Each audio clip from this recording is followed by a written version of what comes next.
Okay, good evening, everybody. I call the February workshop meeting of the Town of Rochester Town Board to order. Would you stand for the pledge to the flag?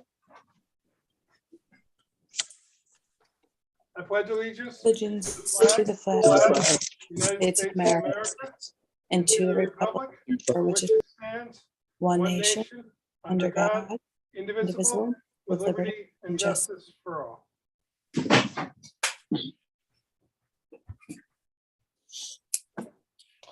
Ask the clerk to do the roll call, please. Councilman Coleman. Here. Councilwoman Anawen. Here. Councilman Paddock. Here. Councilwoman Smeeseth. Here. Supervisor Baden. Here. Okay, first, I'm going to ask for an acceptance of the agenda. I'll be adding one item to it. So the recommended resolution, the town board accepts the agenda as prepared by the town supervisor with the addition of a request from the recreation department. Do I have that motion? I'll make that motion. I'll second. Any discussion? All in favor? Aye. Aye. Any opposed? Any abstain?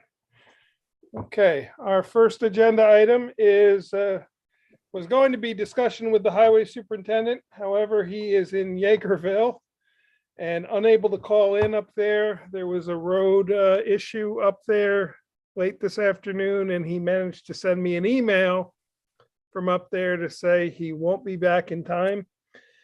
I wanted to give a quick update on Storm Landon, the cleanup. We had, at the height of the storm, we had 2,800 without power. I want to thank the highway superintendent and his crew for all their work. And not actually as many overtime hours as I had anticipated, which is nice. I want to thank all the first responders and all their work. I want to thank the county officials and Central Hudson employees and staffing with keeping us informed of what was going on. And I especially want to thank all their line crews and all the visiting line crews that they mobilized. At one point, they told us they had more line crews working than they have ever had in any storm. We were Ulster County, and particularly Kingston, Rosendale, Olive, Woodstock were the epicenter of the ice storm. We actually got off a little bit easier than some. And as you went further south and further east, those areas were almost no damage there. It was a matter of a couple degrees difference in temperature. Really like to thank the Town of Gardner crew. They worked well with us. Jeff informed me they have supplied a chipper and crew today to help us clean up.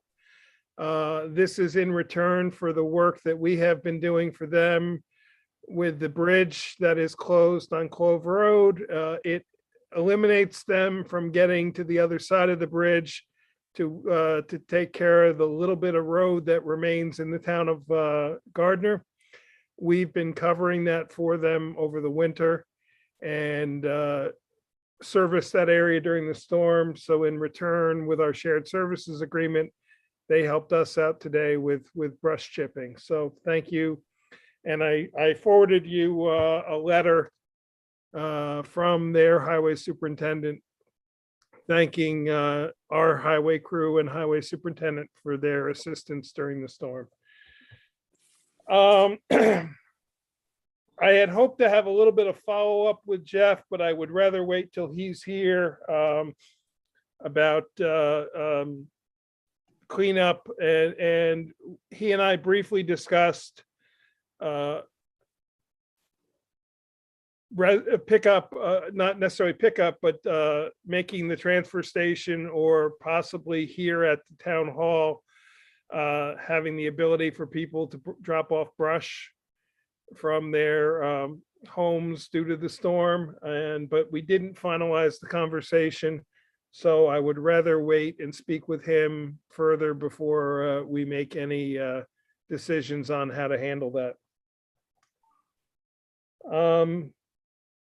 Anybody else have anything they want to add about the storm real quick while we're on that agenda item?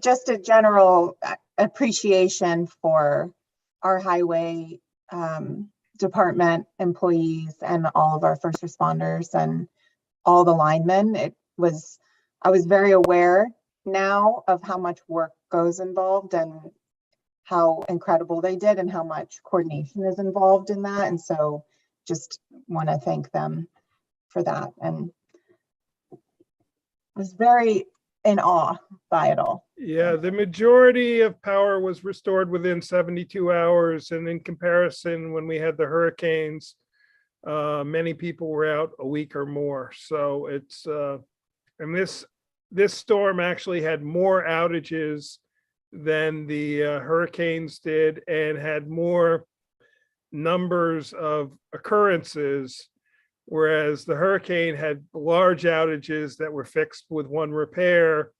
This had, if you looked at the outage map, there were dots everywhere of individual homes where the power was ripped from the homes or ripped from the transformer, and it was considerably more occurrences of repairs needed. So moving on to the Bridge New York grant, the Boyleville Road project. I've been in communication with the DOT on this project. I've been in communication with the Ulster County Transportation Council, who will be including our project on what's called the TIP. And I still have never learned what the TIP stands for. I believe it's Transportation Improvement Plan or Transportation Improvement Projects. There's some action we need to take tonight regarding this. First, we have to review our initial project proposal, and I'm going to try to share screen here on my other computer so you can all follow along. It's the document that I sent. Actually, first, let me go through the project itself. And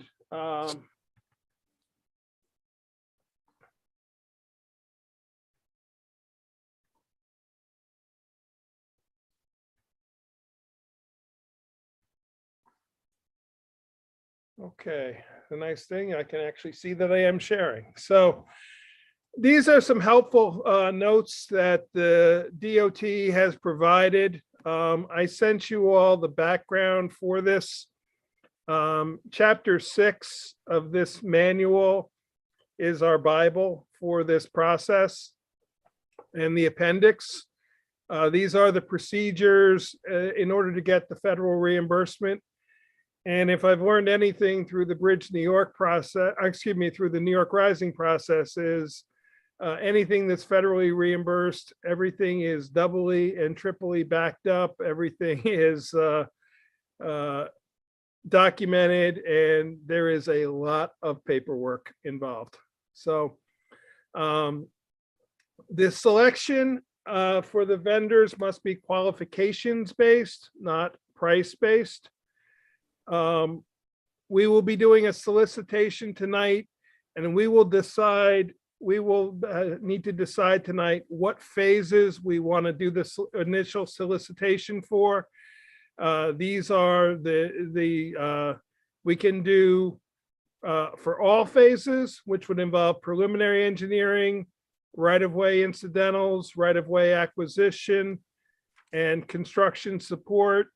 It also would involve inspection, or we can do it phase by phase.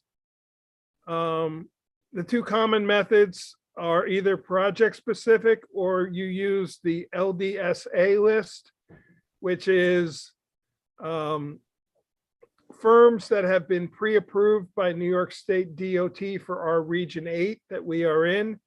I'm going to recommend when we get to it that we utilize that list. It takes a lot of the paperwork and the process out of it because they've already been vetted by New York State.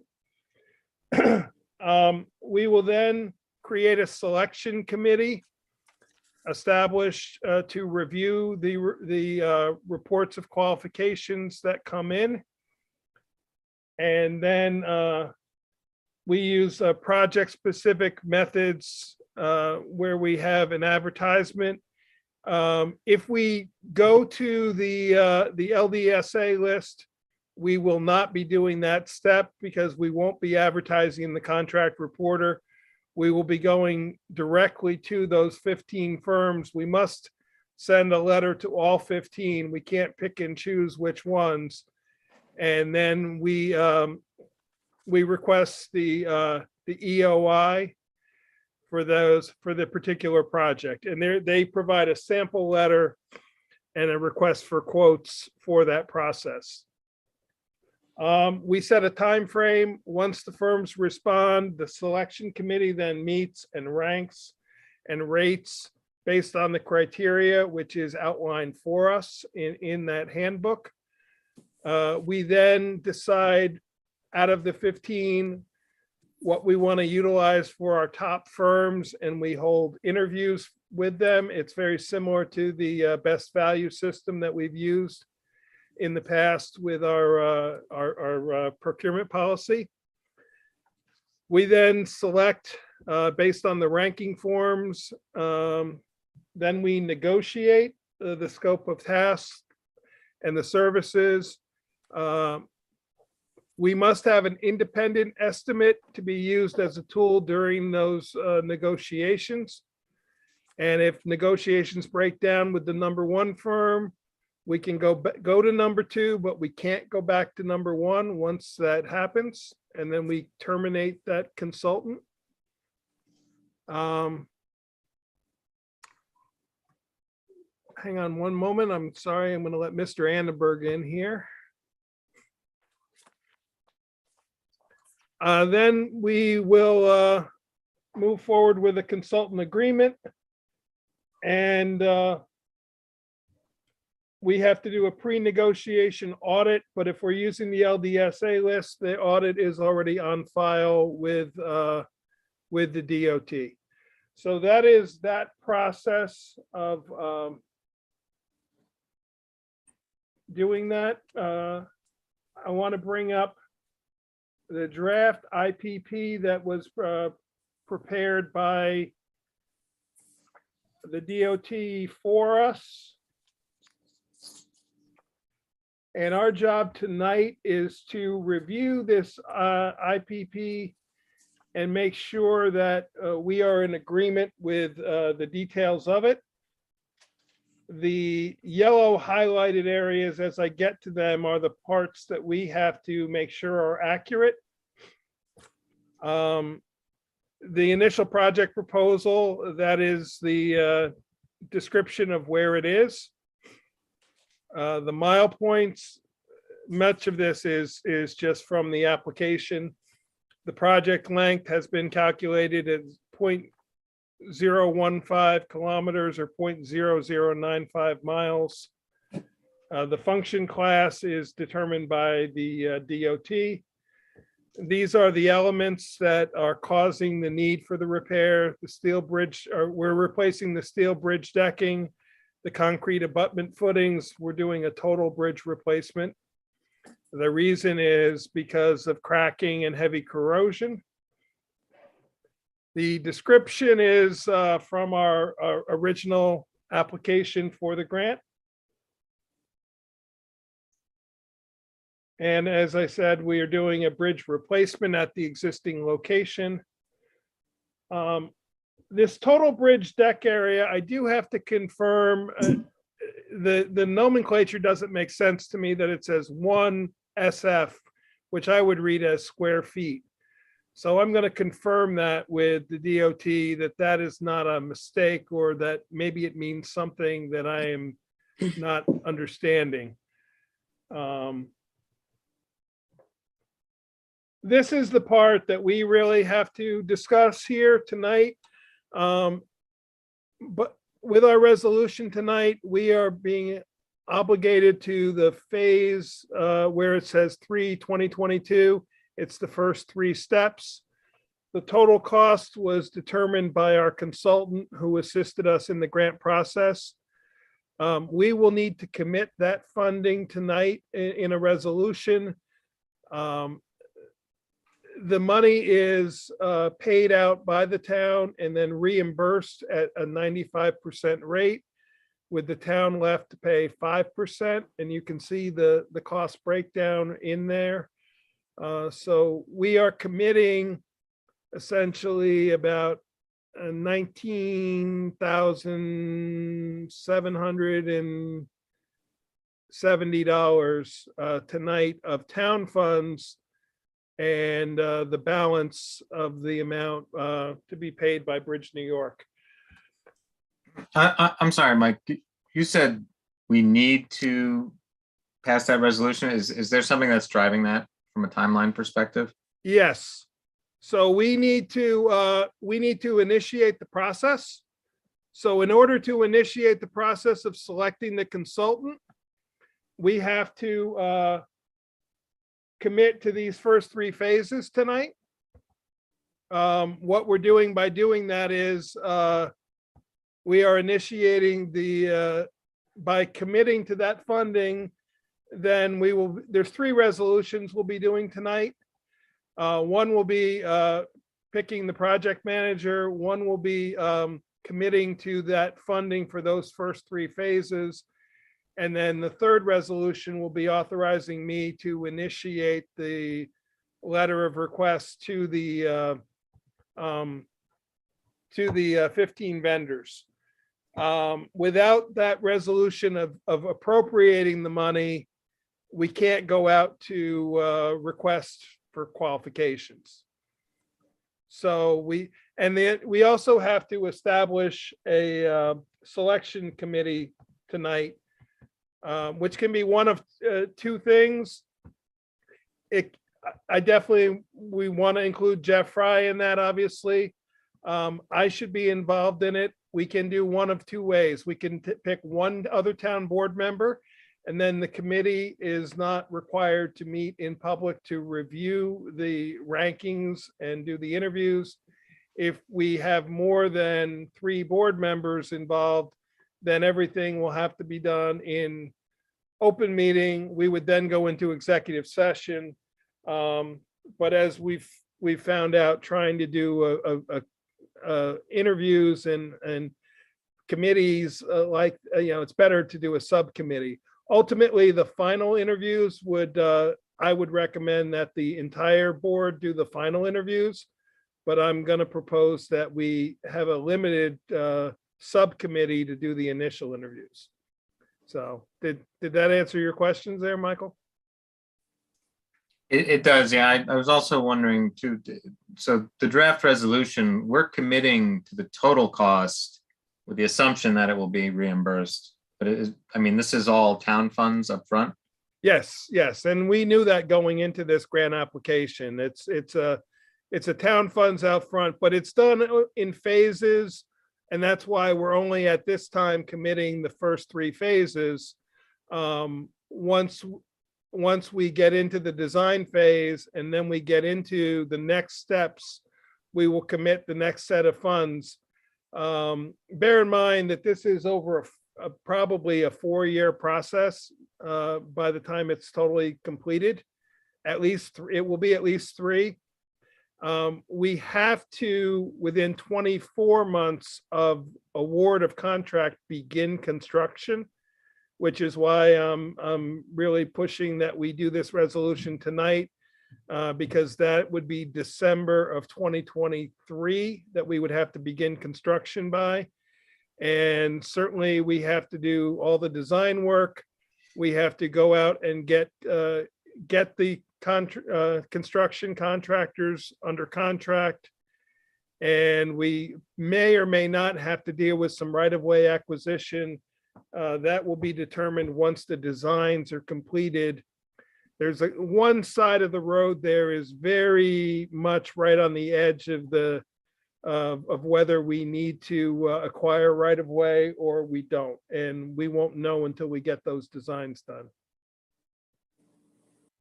So Just one more question about these numbers. So I don't have the background on the consultant that put this together. Do we have additional backup that breaks yeah, down? last year the town board hired I'm drawing a blank on the name. No. Aaron, can you help me here? CT Mail. CT Mail, thank you. We hired CT Mail. Actually, we hired them first 2 years ago. They put together originally a proposal to us to Ulster County to replace this bridge. Ulster County reviewed it, deemed it worthy, but did not have enough funding available to commit to the project. They recommended that we apply to the Bridge New York when it became available, and it became that grant became available last year. So CT Mail did the original consultant work for us and provided the grant application. They are a very reputable firm, and we have worked with them in the past. Okay. So- Did they provide additional backup for these numbers though? Probably in the grant application. Yeah, my apologies. It's once we got the grant application, these are the numbers we need to work with. Anything beyond this is up to us, but I look at it as even if there are cost overruns, we're getting $2 million of federal money to replace the bridge. And right now we're out about 5% of that. So we're at about $100,000 for a bridge replacement. Even if there's some cost overruns, we're still getting it much cheaper than if we had to foot the whole bill. So. Thank you. Yep. Can I ask a question since we're talking about the money? Yes. Just I don't know if I missed it in the packet, but what's the timeline for the reimbursement? Is it when the project is completely finished, or is it? No, it is not. And we get reimbursed as we submit. It's similar to the New York Rising in that Okay. as we accumulate appropriate or expenditures, we submit them, and then they are audited, and we get reimbursement as we go. Okay. So that's why at this point, we're only committing to the $390 some thousand, which is the first three lines of the total cost. And by the time we get to the next steps, we will have been reimbursed most of that money. I'll get into the details later, but being that the initial is only 390,000, I'm going to propose that we take that out of fund balance for the moment, rather than going out to a ban. A, the ban takes time, and B, there's costs involved with the ban, both in interest and in writing the ban. And we do have the money in fund balance, being that it is going to be reimbursed 95%, the majority of it will come back. So, but let me just walk through the rest of this. So these are our responsibilities. Sorry. We must execute a project agreement with New York State DOT, and that's essentially what we're doing tonight with that IPP by adopting that IPP. The next step is we would procure a consultant who they would prepare a project design report and construction contract documents for us. We would then work toward acquiring any property if required. We would advertise for bids and conduct a bid opening and award a construction contract. We would providing construction inspection. So then paying all expenses up front and then applying to the DOT for reimbursement for the federal and state shares as outlined in the project agreement. Any expenses incurred before the receipt of the authorization to proceed are not eligible. So that's why we need to do these resolutions so we can get the authorization to proceed from the state. I did find out, though, we can send out the letter requests for qualifications prior to the notice to proceed. We just can't sign contracts until such time as that is received. And Region 8 will provide guidance, and they have been very helpful through this process. They will monitor for compliance of the federal and state. It's somewhat unusual that a small municipality gets these grants because these off-road bridges do not normally qualify. We were somewhat lucky to get this, and a lot of it had to do with our application, which really brought forth the need for this bridge in the local community for school bus transportation, and it basically is a cut through that is used by an awful lot of people. And the fact that we got a Bridge New York grant as a small local municipality is it's pretty remarkable. So now moving forward, does anybody have any other questions?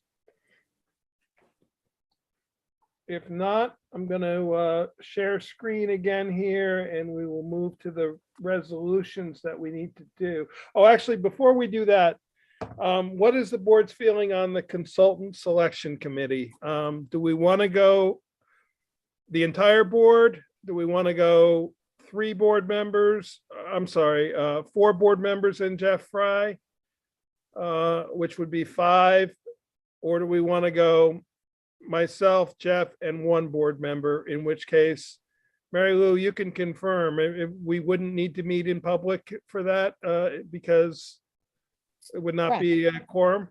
Right, because it's a committee, it's not a, yeah. Okay. So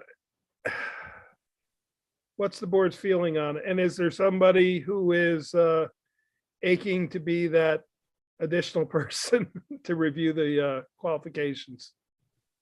Aching is a strong word, but I do federal contracting in my day job. Yeah, and you have background in DPW, and I'll be honest, Michael, you were my first thought. So yeah, I'd be willing to do it unless the board wants to have the entire board or a larger group. And bear in mind, we will come back to the entire board for the final decision of the awarding of the contract. This would be the first round of vetting prior to interviews. So with that, we're going to add a motion then with the okay of the board to establish a consultant selection committee for the Bridge New York Boyce Mill Road project, consisting of Highway Superintendent Fry, Supervisor Baden, and Councilman Coleman. Do I have that motion? I'll make it. Do I have a second? I'll second. Okay, any further discussion? Okay, all in favor? Aye. Aye. Aye. Aye. Any opposed? Any abstain?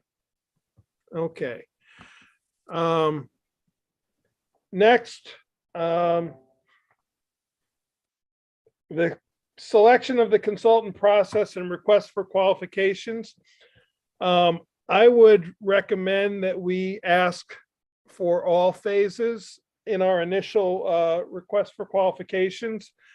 The benefit of that is you are working with one firm. You are not having to deal with different firms. What I've been told by DOT is if you do not do that now, you can't offer it to the same firm later. You can decide, we could decide now that we would want a different firm for inspections. My feeling is similar to when we did the Mill Hook Road culvert, we used Medenbach and Eggers for the entire process. I think that works really well. So I would recommend that we do the request for qualifications for all categories. Yeah, Aaron, you got your hand up. Yeah, a quick question. If we decided partway through the process that this is a hypothetical, but we Yep. didn't like the consultant and wanted to switch, would we be able to do that? Yes. with this? Okay. Yes, we can terminate the contract.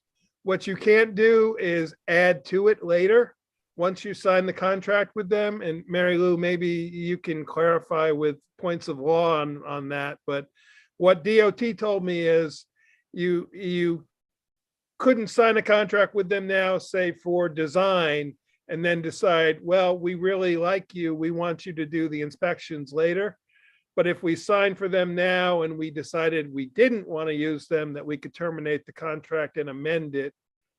Yeah, you'll That's just the way we have try to make sure that the contract says that. Okay. Just have to make sure that And provision. believe in me, the Mary contract. Lou, you will be vetting every word of this contract.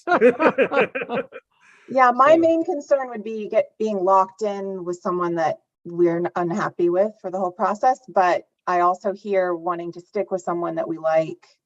So if that's the case, then I agree with that.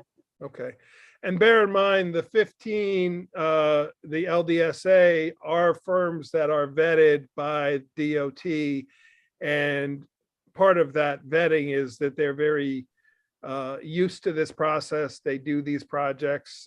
Some of them are very large firms, some of them are smaller regional firms, but they are all firms that handle these Bridge New York projects on a fairly regular basis and are familiar with the rigors of going through grant funding. So that will move us on to resolution D. Let me change screen here.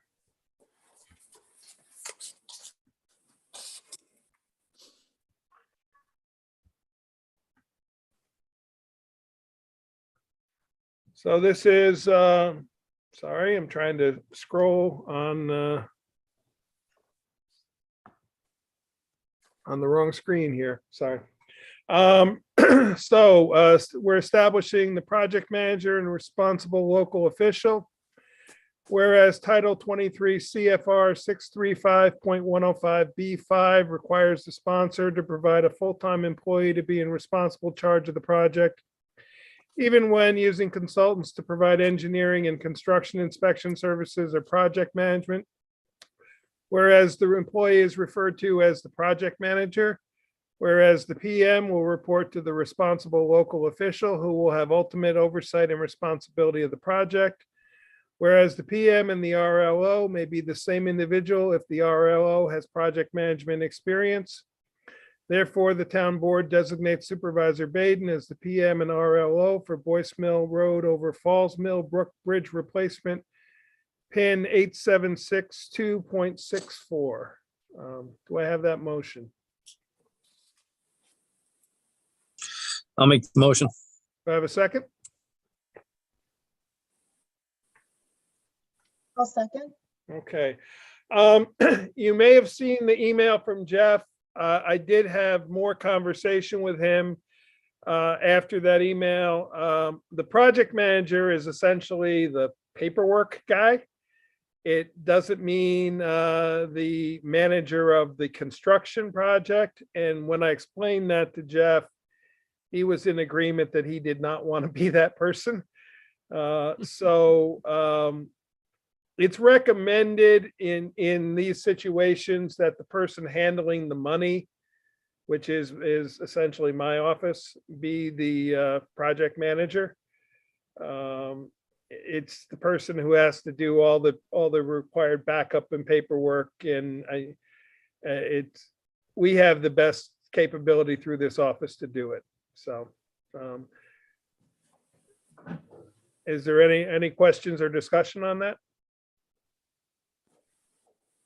Okay, I mean, I just, the one concern I have is I want to make sure, I personally, as a board member, I would like to, figure out, and maybe we can discuss now, like a process for getting status, because obviously, Mike, if you screw anything up or if something's missing, then it can create all kinds of havoc with reimbursement. mhm. So since I work on some of this stuff, I would like to at least see some of the deliverables and be involved in that process. We can, The town board will be signing off on every expenditure. okay, So, it's just that being that, this is the day-to-day operation of the project, essentially of the paperwork and the funding. okay, So, that's why it was recommended that it be, the person who ultimately has the power over the funding. I can't pay a bill without board signature, and especially in this case, so. yeah, and I think in general, just kind of like status updates on. Oh, what's- absolutely. so, Absolutely. Just like I give you guys status updates of the Algerville Firehouse and the other grant projects, you will get those. So, nobody wants to see this done more than me. Jeff and first Tony and before that Wayne Kelder, we've lived with this bridge being reduced weight for probably 15 years. And so, and the rest of the board can tell you how hard I chased money to get somebody else to pay for this bridge so we didn't have to. So I'm not going to mess it up. Sounds good. Okay. Okay. All in favor? Aye. Aye. Any opposed? Any abstain? Okay. Resolution E is where we designate the funding. Whereas a project for Boyce Mill Road over Falls Mill Brook Bridge replacement, pin 8762.64 is eligible for funding under Title 23 US Code as amended. That calls for the apportionment of the cost such program to be borne at the ratio of 95% federal funds and 5% non-federal funds. Whereas the town of Rochester will design, let, and construct the project. And whereas the town of Rochester desires to advance the project by making a commitment of 100% of the costs of the work for the project or portions thereof. Where now therefore the Rochester Town Board duly convened does hereby resolve that the Rochester Town Board hereby approves the above subject project and is hereby further resolved that the Rochester Town Board hereby authorizes the town of Rochester to pay 100% of the cost of preliminary engineering and right-of-way incidental work for the project or portions thereof, with the understanding that qualified costs may be eligible for federal aid, state aid, or reimbursement from Bridge New York funds.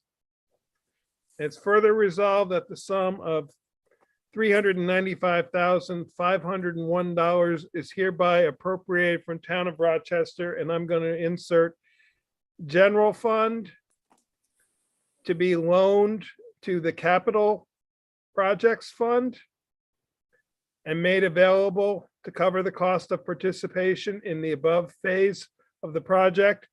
And it is further resolved that the town of Rochester Town Board hereby agrees that the town of Rochester shall be responsible for all costs of the project which exceed the amount of federal aid, state aid, or New York Bridge funding awarded to the town of Rochester. And it's further resolved that in the event the project costs not covered by federal aid, state aid, or New York Bridge funding exceed the amount appropriated above, the Rochester Town Board shall convene as soon as possible to appropriate said excess amount immediately upon the notification by the supervisor thereof. It's further resolved that the town of Rochester hereby agrees that construction of the project shall begin no later than 24 months after award, and the construction phase of the project shall be completed within 30 months. And it is further resolved that the town of Rochester be and is hereby authorized to execute on behalf of the town of Rochester all necessary agreements certifications or reimbursement requests for federal aid and or state aid with the New York State Department of Transportation in connection with the advancement or approval of the project and providing for the administration of the project and the town of Rochester funding of project costs and permanent funding of the local share of federal aid and state aid eligible project costs and all project costs within appropriations therefore that are not so eligible. And it is further resolved that a certified copy of this resolution be filed with the New York State Commissioner of Transportation by attaching it to any necessary agreement in connection with the project. And it is further resolved that this resolution shall take effect immediately. I'll make that resolution. Do I have a second? I'll second. Okay. To explain, and I spoke with our accounting firm, this should be funded through capital projects budget.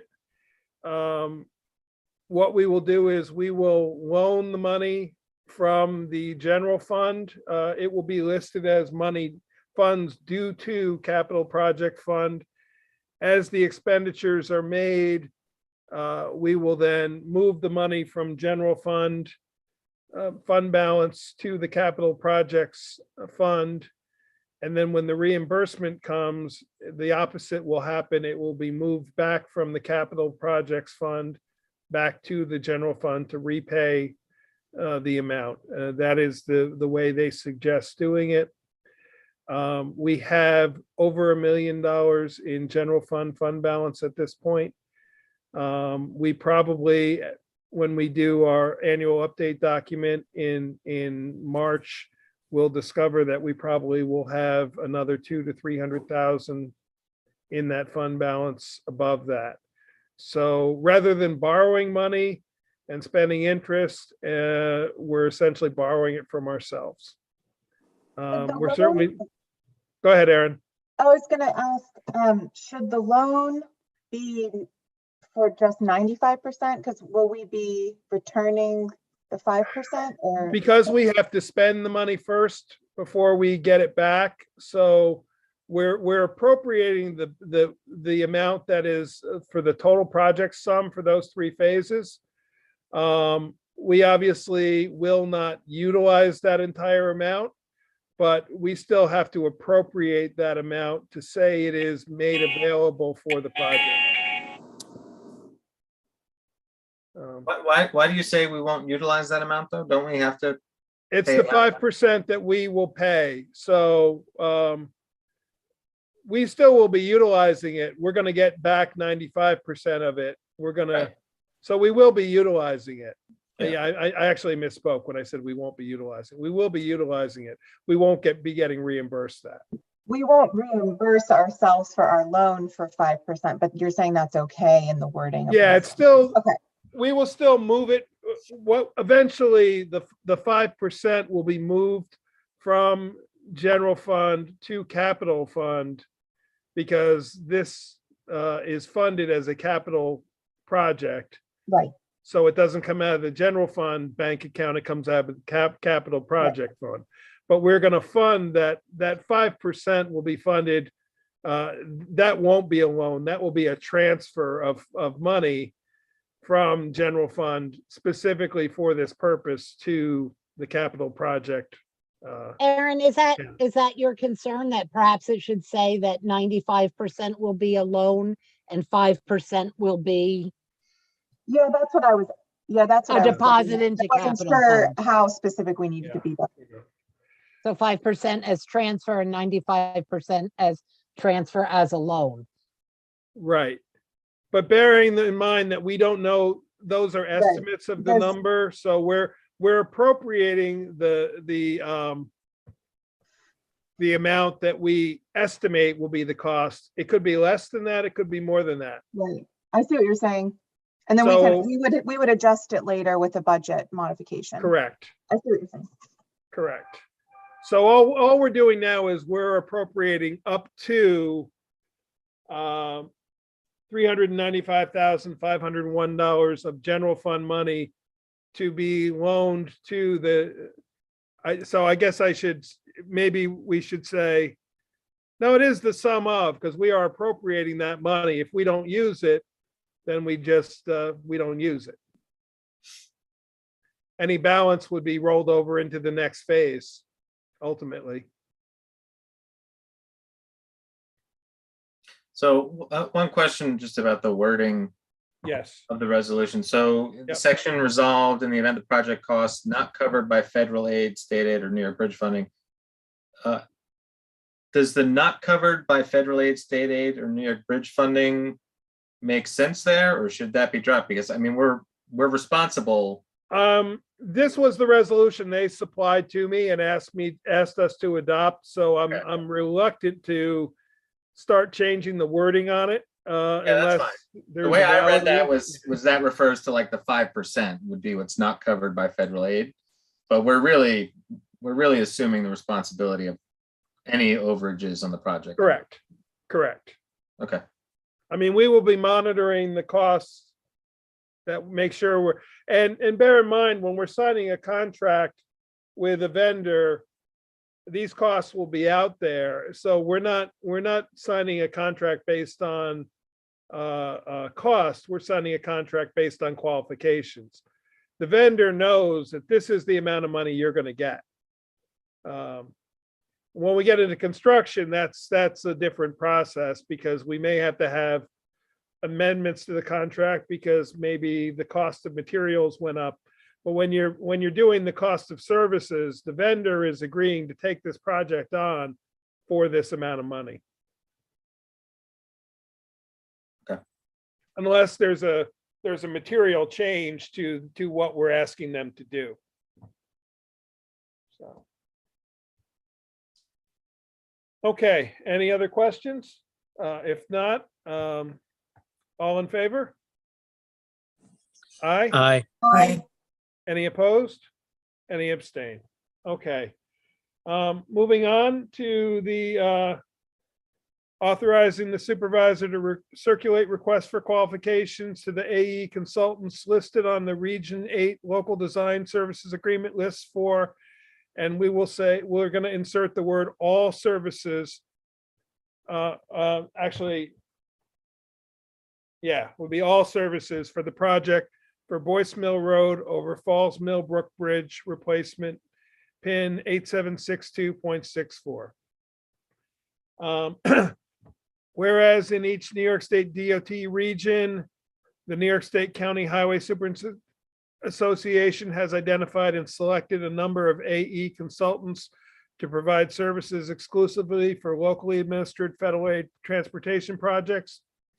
Under this process, the local design services agreements were created. Whereas LDSAs provide sponsors the flexibility in obtaining a consultant in the most effective manner. Whereas the counties select up to 15 AE consultants per LDSA to provide AE services. Whereas these consultants are available to any sponsor within the specific New York State DOT region. Whereas selection of consultants may be made from the current LDSA list for counties in that specific region for a 3-year period, typically as designated in the request for proposals. Whereas this process complies with both federal and state requirements. Whereas selection of consultants may be made from the current LDSA for a 2 to 3 year period as designed in the RFP. Therefore, the Town of Rochester Town Board authorizes the town supervisor to circulate a request for qualifications to the 15 vendors on the New York State DOT Region 8 LDSA list with a response date of, and they suggest a minimum of 3 to 4 weeks. So what would we like for a response date? Let's say these will get out on next week on Monday. The 14th would be 3 weeks. The 21st would be 4 weeks. What's the board's thought? Or we could actually do it by the 8th. I would do it by the Friday, by the 18th. Does that sound reasonable? I think the 18th sounds reasonable to me. Okay. Yes. So we'll do the response date of March 18th, 2022 by 4 p.m. Okay, do I have that motion? I'll make that motion. Do I have a second? Second. Any further discussion? Okay, all in favor? Aye. Aye. Any opposed? Any abstain? Okay, thank you. I realize it was a lot of paperwork and a lot of stuff I sort of threw at you quickly, but DOT has been very helpful through this process. Okay, next, we will move to the discussion of the OSI project, the O&W Trail Rehab. We have Mr. Annenberg and Mr. Francis from OSI joining us. Welcome. Apologies, we're running just a couple minutes late here. Hi, Michael. How are you? Can you hear Good, me? how are you? Good to see you. Good. Bob, I know you wanted me to share some things on your, from this project. Is there a preference of what I share first? Yep. The first map, Michael, is of the Accord Rail Trail running from Accord Town Hall to Kerhonkson. It's the first map that I sent you.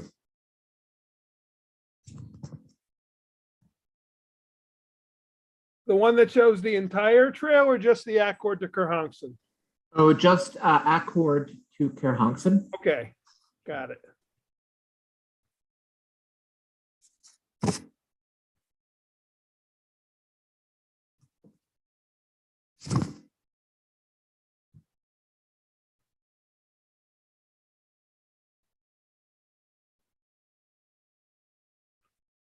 You know what? It didn't come through, Bob. I thought I saved it, but it's blank when I open it up. So let me pull it up from the email. My apologies. Oh, no problem. Let me know if I have to send it again, Michael. No, I have it. It's just for some reason the file saved, but when I opened it up, there's no map there. Why don't you go ahead while I'm getting this and just do a quick introduction of everything and. Okay. Well, first, thank you for making time for me. I would love to give the town board a quick update regarding the renovation of the Accord Kerhonkson Rail Trail, and then answer any questions that you may have.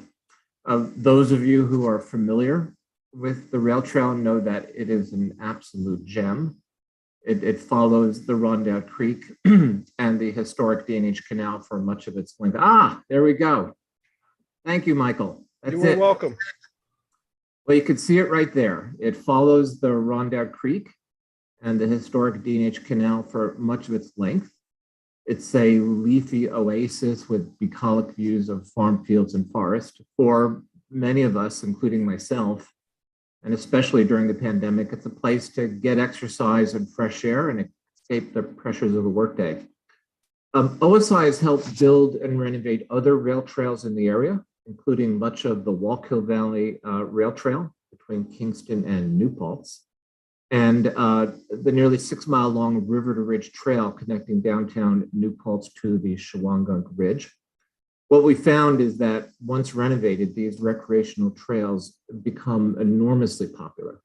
Last year, we estimated that the Wallkill Valley Rail Trail and the River Ridge Trail together attracted over 515,000 visitors. So there's almost an unquenchable thirst by the general public for these recreational trails. The Accord Rail Trail is already popular. I use it almost weekly, except when it's covered with ice like it is now. But the trail needs work, from drainage to right-of-way clearance, signage, repairing the bed of the trail, and putting down a crushed shale surface. So what we see on this map, it shows the 3.7-mile long rail and canal trail running from Town Hall in Accord to Main Street in Kerhonkson. OSI proposes to spend about $590,000 renovating the rail trail this summer and fall. The work will include regrading the trail, improving drainage, handling issues related to the rock cut near Accord Town Hall, rebuilding the decks and the railings of the 2 bridges on the trail, putting down a crushed shale surface so that the trail feels more like a, Mohonk or Minnewaska carriage road than like a muddy track, and so forth. All of this will be done at no cost to the town, using funds from Ulster County and OSI monies and staff time. We're doing the same kind of trail improvement over in the town of Gardner this summer and also in the village of Ellenville.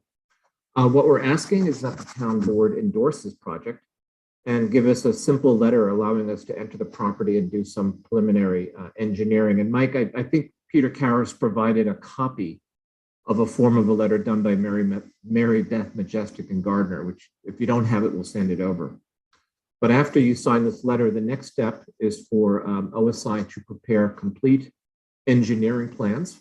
We would like to come back, present them to the town board, get the town board's input and advice. The town will have to determine that this is a type 2 seeker action. And all this can happen fairly quickly. Incidentally, this project does not address the rail trail as it heads north from Town Hall through the Granary project and towards Lucas Turnpike. I'm aware of the fact that there are various property issues related to the northern segment, including the location of the creamery on Scenic Road, now a residence actually, right adjacent to the trail. We would not undertake working on the northern segment until we address myriad property concerns related to this stretch of the trail. And then, Michael, there's a second map I sent to you. Yep.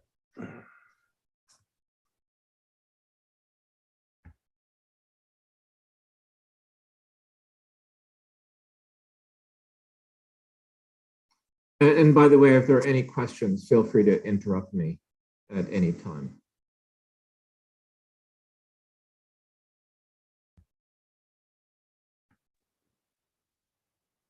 There you go. Well, there we go. A little hard to read, but okay. There we can expand.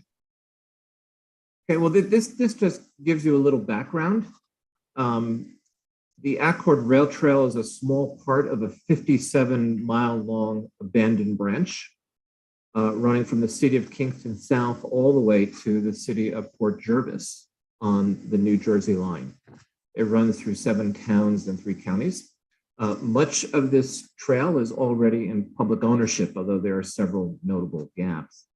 OSI recently received a $500,000 state grant to undertake a feasibility and engineering study to see if we can build a continuous rail trail and canal trail at points running for the entire length of the Rondout and Neversink valleys, all the way to the New Jersey line. This engineering and feasibility work will begin in the spring. We'll keep you posted, and I'm just letting you know what the bigger project actually looks like. And then, Michael, I had one last slide to share with the board.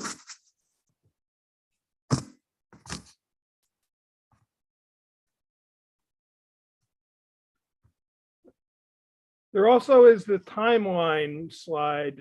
Is that necessary to put up? It's entirely up to you, Michael. That's a timeline of our work. If you would Yeah, like why to don't share. we'll hold off on that to when you come back to talk about the project. So I included this photo just to show you, how beautiful this trail is and how excited OSI is to work with the town in renovating the trail. These renovated trails present public health benefits, often result in economic revitalization, and are just plain fun to walk and ride. Those of us at OSI think that this rail trail, when renovated like others in the area, will be a huge long-term benefit to Accord, the town of Rochester, and Ulster County. So it's an honor to be here working with the town, and that is my presentation. If there are any questions, be happy to answer them. one quick first question, Bob. Obviously, I would need to do a resolution to authorize this. If we did that on March 3rd, does that significantly hinder the time frame, because I'd really rather work with Mary Lou, and obviously we're going to need from you insurance certificates and things like that. But I'd rather converse with Mary Lou offline rather than try to put her on the spot to write a resolution tonight on this. I think March 3rd Thank is you. fine. Yeah, I think it's absolutely fine. I'm going to Yeah. check with Peter Karras, who's our vice president for parks projects. okay. This is- Yeah, I did not receive that, that letter that you mentioned, so, Oh, I'll send it. It's a one-liner. It says, Okay. OSI's permission to start engineering work on the rail trail. okay. And I'll send that to you later tonight. But I think your timetable, Michael, for neg decking it is absolutely fine. Yeah, I've been well, on- we can adopt the resolution on the 3rd, and I can speak with Mary Lou about the seeker and decide what has to be done on that, and then put all that on our agenda for our March 3rd meeting. Yeah, that sounds fine, Michael. Great, okay. Any board members have any questions? Yeah, Bob, I have a quick question, and I think this is a great project. I think this is exciting. I'm just curious if you all have got to the point where you're thinking through the construction phase. Would this require outages on the trail? Would people be unable to use it for any period of time, or how do you envision that working? My understanding is that there would be short-term closures during the project. And we ran into this, in New Paltz when we were rebuilding the Walker Valley Rail Trail from Kingston to New Paltz. And, there were, 2 or 3 day periods when machines were in there working when it was closed. We try to avoid busy periods. And we also go to social media and we try to get the word out that there'll be closures. So the answer is yes, there will be closures, but yes, we will do everything we can not to inconvenience the public. Okay, great. Yeah, and I believe too, we can potentially do sections of the trail closure, like obviously in replacing bridges, that's not something that's gonna happen on a weekend. So, but we can close a portion of it and open the rest. At least that's the email that I had gotten from Mr. Francis indicating that, so. Yeah, and we will obviously work with the town to make sure that this is as painless as possible. Great. Well, we thank you for the initiative and the idea. It's greatly appreciated.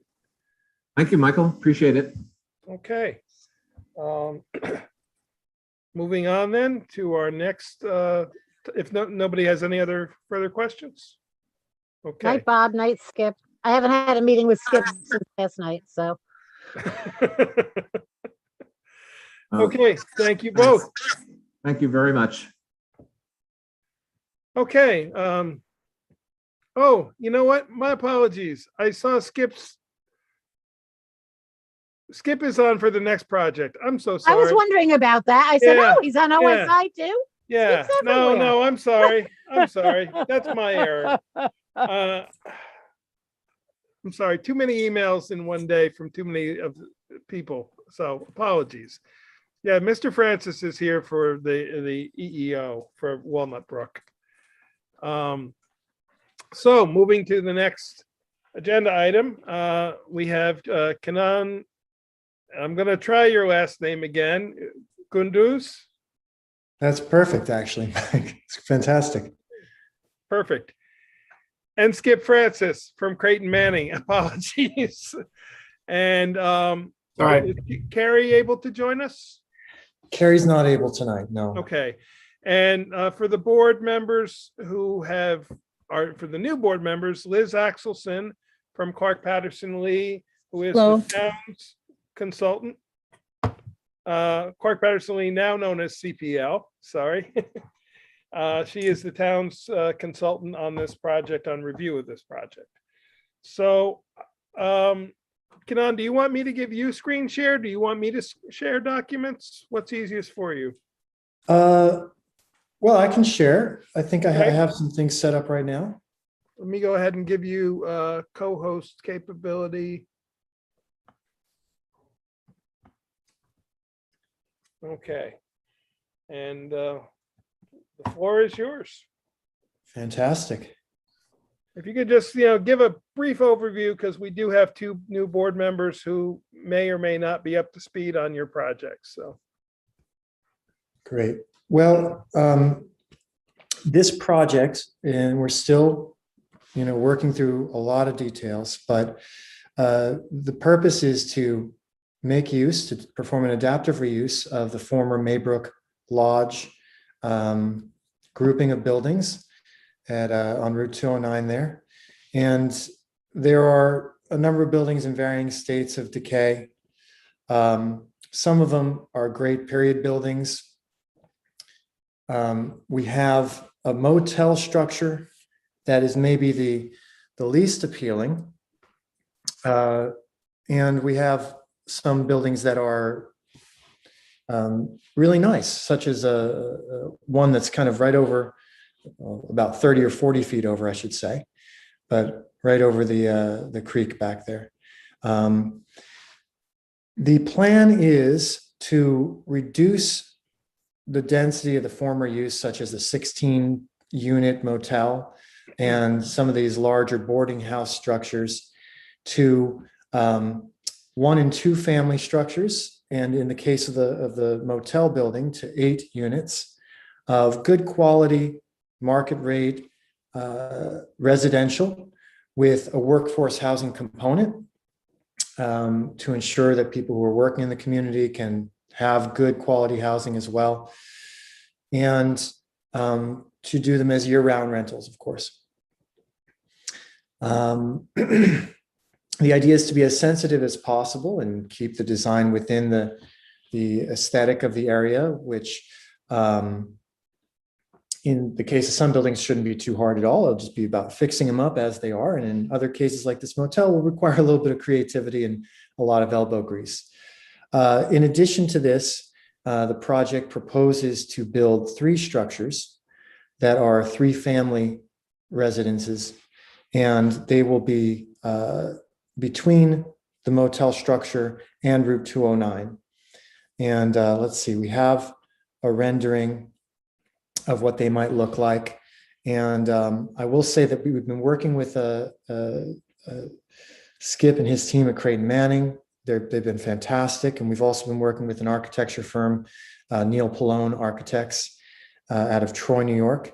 And we're making some headway, but we're not at a stage where there are really details to share about the architecture. But I will say we have some elevations that I could share.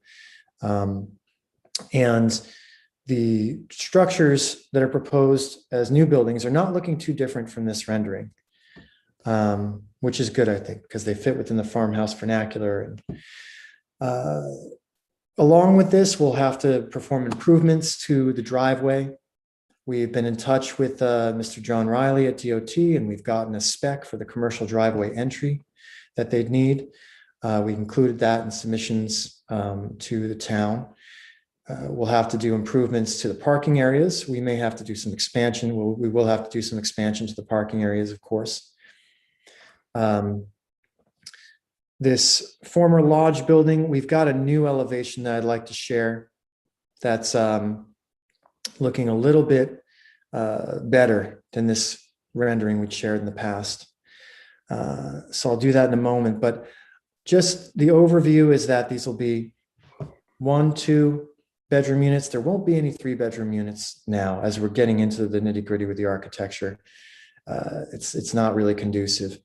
There'll be high quality. Again, the materials we're going to use are going to be wood and ceramic and plasterboard, and we're not going to be doing a lot of plastics or laminates or anything like that. These units will be energy efficient. We're looking into different solutions for heating, but we will go with efficient fixtures and boilers as the case may be. There'll be recreation areas. There'll be plantings and landscapings to screen some of the buildings from the street and from the parking areas, of course. And what we're looking at in terms of our septic, we had committed to complying, of course, with New York State DEC regulations. And Skip and his team have gotten us to a point where we believe we have feasibility. We have the space for it. We haven't done the final design, but we've done the preliminary calculations. I'm going to hand it over to Skip to explain that aspect. And we're also working with Peak Engineering to do the water systems, which of course is the second major part of this project and understanding feasibility for the proposed 24 units. We have lined up Bob Miller Hydrogeology to perform a full Part 5, no exclusions, of existing wells. There are 2 existing wells. One will be needed for the primary source and one will be needed for a backup. There's an application before Tim Rose at DOH, and there's been communication between the hydrogeologist at Peak Engineering and Tim Rose to understand all the parameters of that testing, flow testing, drawdown, recovery, all of the Part 5 quality testing as well. And we expect that to take place as soon as we have a conducive weather window. You need 72 hours where the temperature is not too cold, so their equipment doesn't freeze up. And we're waiting on that, but we have Jim Wild, the Wild Well drilling lined up. We've got Bob Miller Hydrogeology to oversee and do that testing. And we've got the parameters from Tim Rose at DOH. Preliminary well testing that we've done shows at the time being a great amount of flow, great recovery, very quick recovery, and stabilization was reached after about 120 minutes at 28 gallons per minute pumping, which is more than triple what we'd need for the project's design flow. However, we're not relying on that. We're going to wait for the full Part 5 results. I wanted to share, if you can give me a second to pull it up, some of the renderings, or rather elevations of the buildings and how they're looking. And if you just give me 1 second. Here we go. The big one is Building 7, and this is the former mill, the former motel, I'm sorry.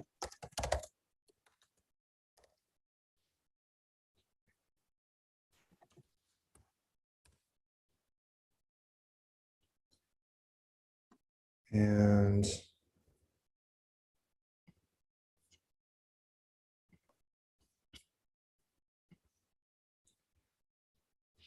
this is, I don't know if you guys can see this. No, it didn't change. Oh, okay. Sorry. Let me go back into Zoom.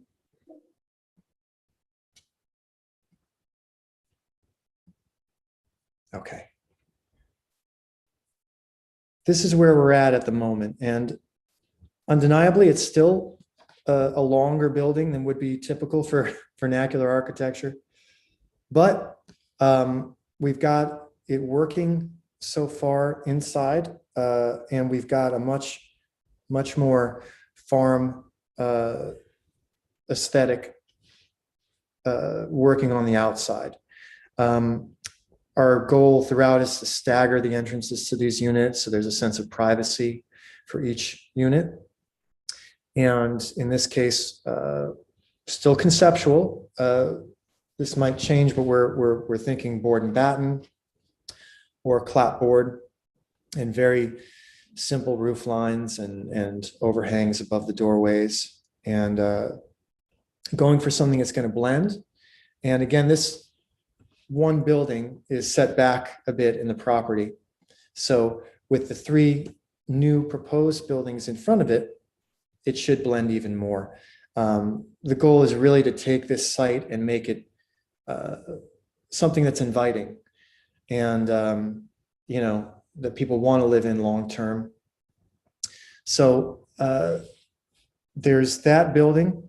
We've got a proposed elevation of building 1 that I'd like to share right here. I don't know if that changed. Nope. Okay.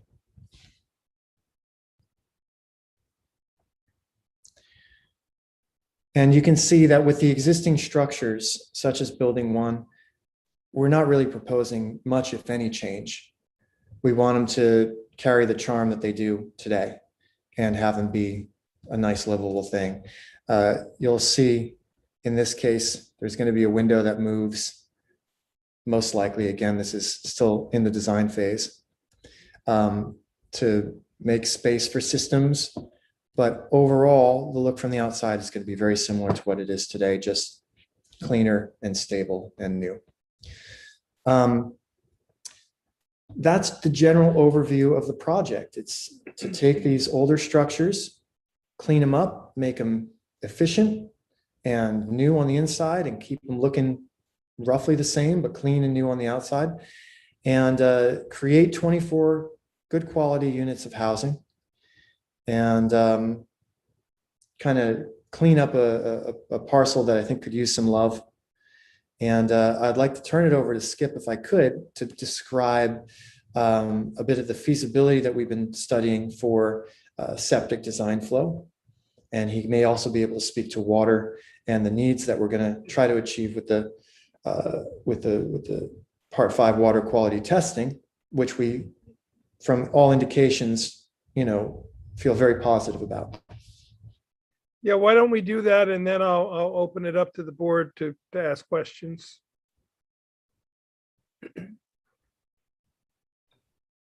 All right. Well, good evening, everyone. I'm Skip Francis with Creighton Manning. I tried to share my screen here, and I don't know if I got the right one. No, we're seeing your desktop. Coming. It's coming. There you go.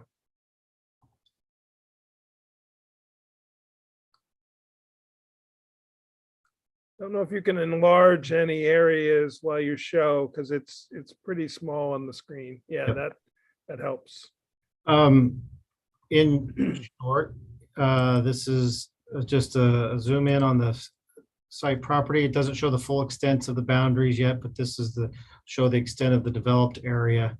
We'll zoom in. This was this is a concept plan, as Kanan mentioned earlier. The details will follow, but we've at least laid out the feasibility. Oops, excuse me, I'll make you seasick.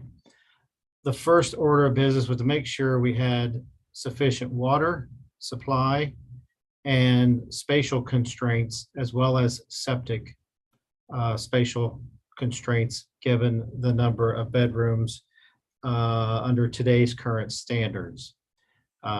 This is the position of the existing well in front of the 3-story wood frame building that's there now, up the driveway to the right, with just enough 200-foot setback to a raised bed septic system. It's shown here in gray, but it's for persons' benefit of orientation. The existing raised bed system is really close to the area that this green proposed system is shown now.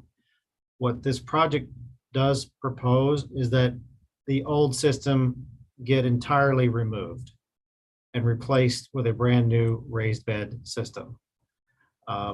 We have allocated for 50% expansion area out back.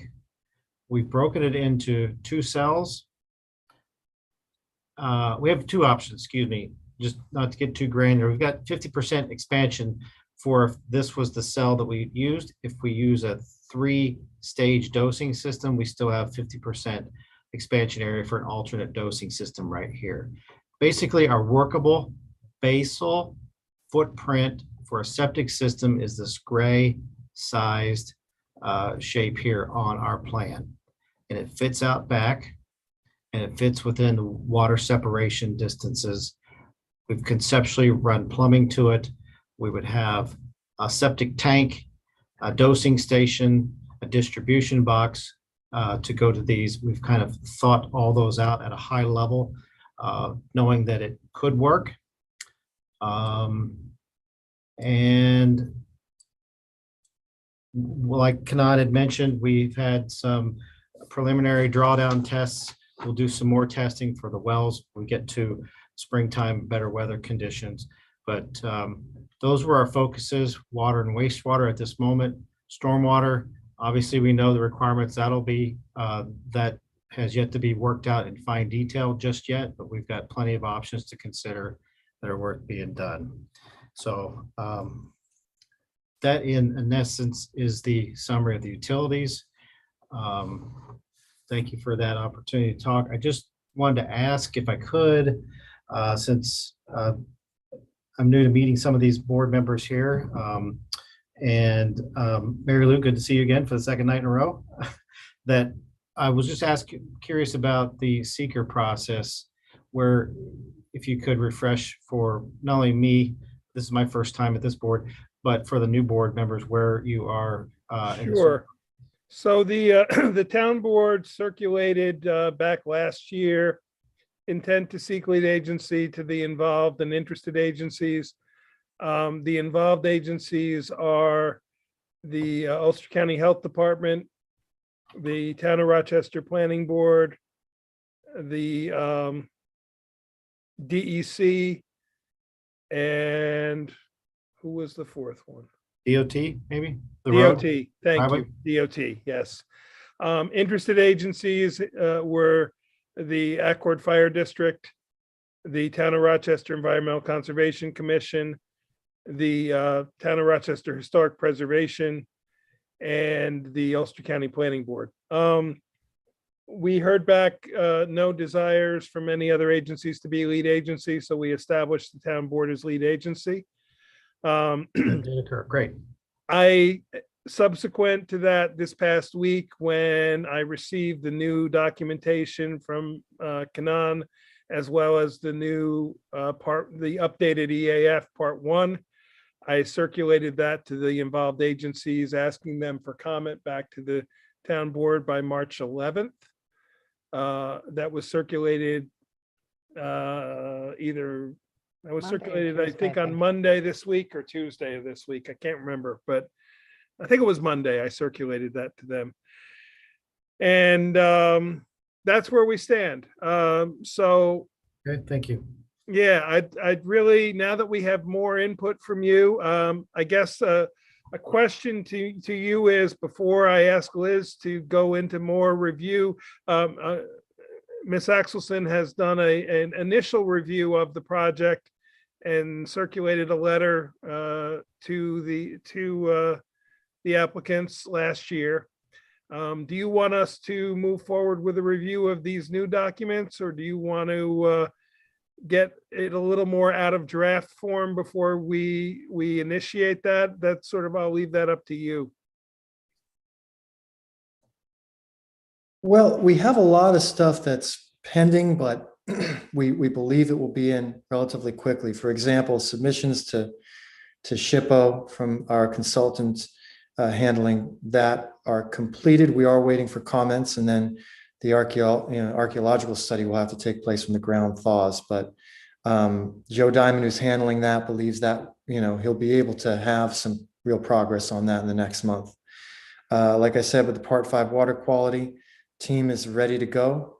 We're just waiting for the weather window, and we just got a traffic analysis in tonight. So I think we just want to make sure that we kind of give a more complete picture. It probably will make it easier going forward. If that makes sense to you guys, to the board, and to the consultants. I would say so. It'd Yeah, be Liz, helpful to have do more you want to information. sort of chime in? I know I just forwarded this stuff to you on Monday, but if you think it's worthwhile to review this, and especially to review the new EAF, which has much more detail in it than the original, and see where it is that we're still having missing information. Obviously, the historic is in process and has been submitted to SHPO. We're awaiting their answers. Ultimately, we have to do another referral to the county planning board and schedule. We did hold a public hearing that we have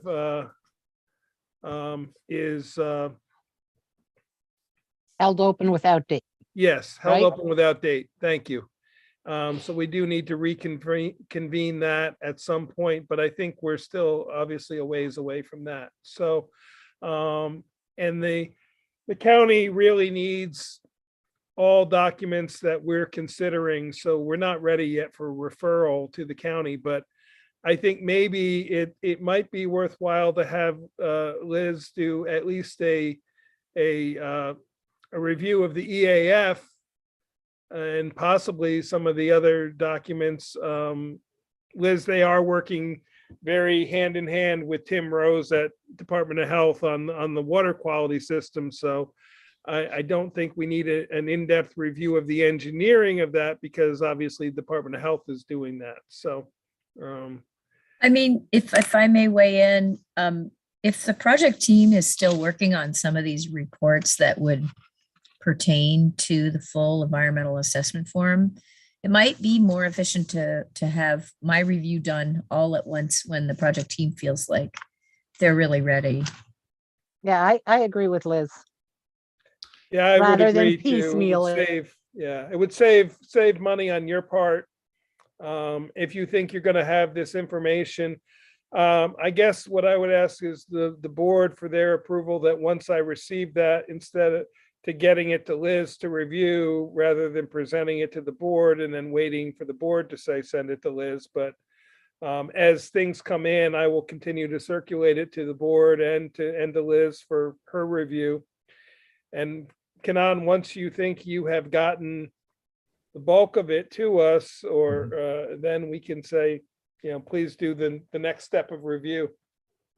That sounds great. I mean, I'm of two minds about it because obviously we would like to move as quickly as possible, but we don't want to take too much of everyone's valuable time, and whatever's most efficient makes the most sense for us. And there are some things that certainly need to be finished before everyone, has the appropriate information. So.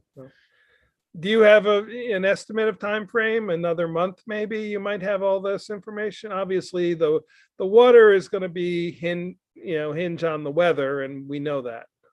But The water hinges on the weather a little bit. The SHPO submissions hinge a little bit on the timing of the response to our consultant from SHPO. So I was pressing him about that today, hoping to have something more concrete.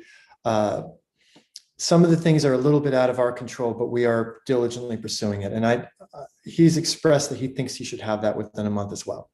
I did get an email from SHPO today alerting me the fact that there was a new report uploaded to that account because we initiated that account on your behalf. So so I can confirm that it appears that that's what happened today. So great, that's good news. Let me open it up to the board. Obviously, Michael and Charlotte, you're new to this project, but if anybody has any questions or thoughts or. Sure. Actually, Mike, if I could start up, if that's okay.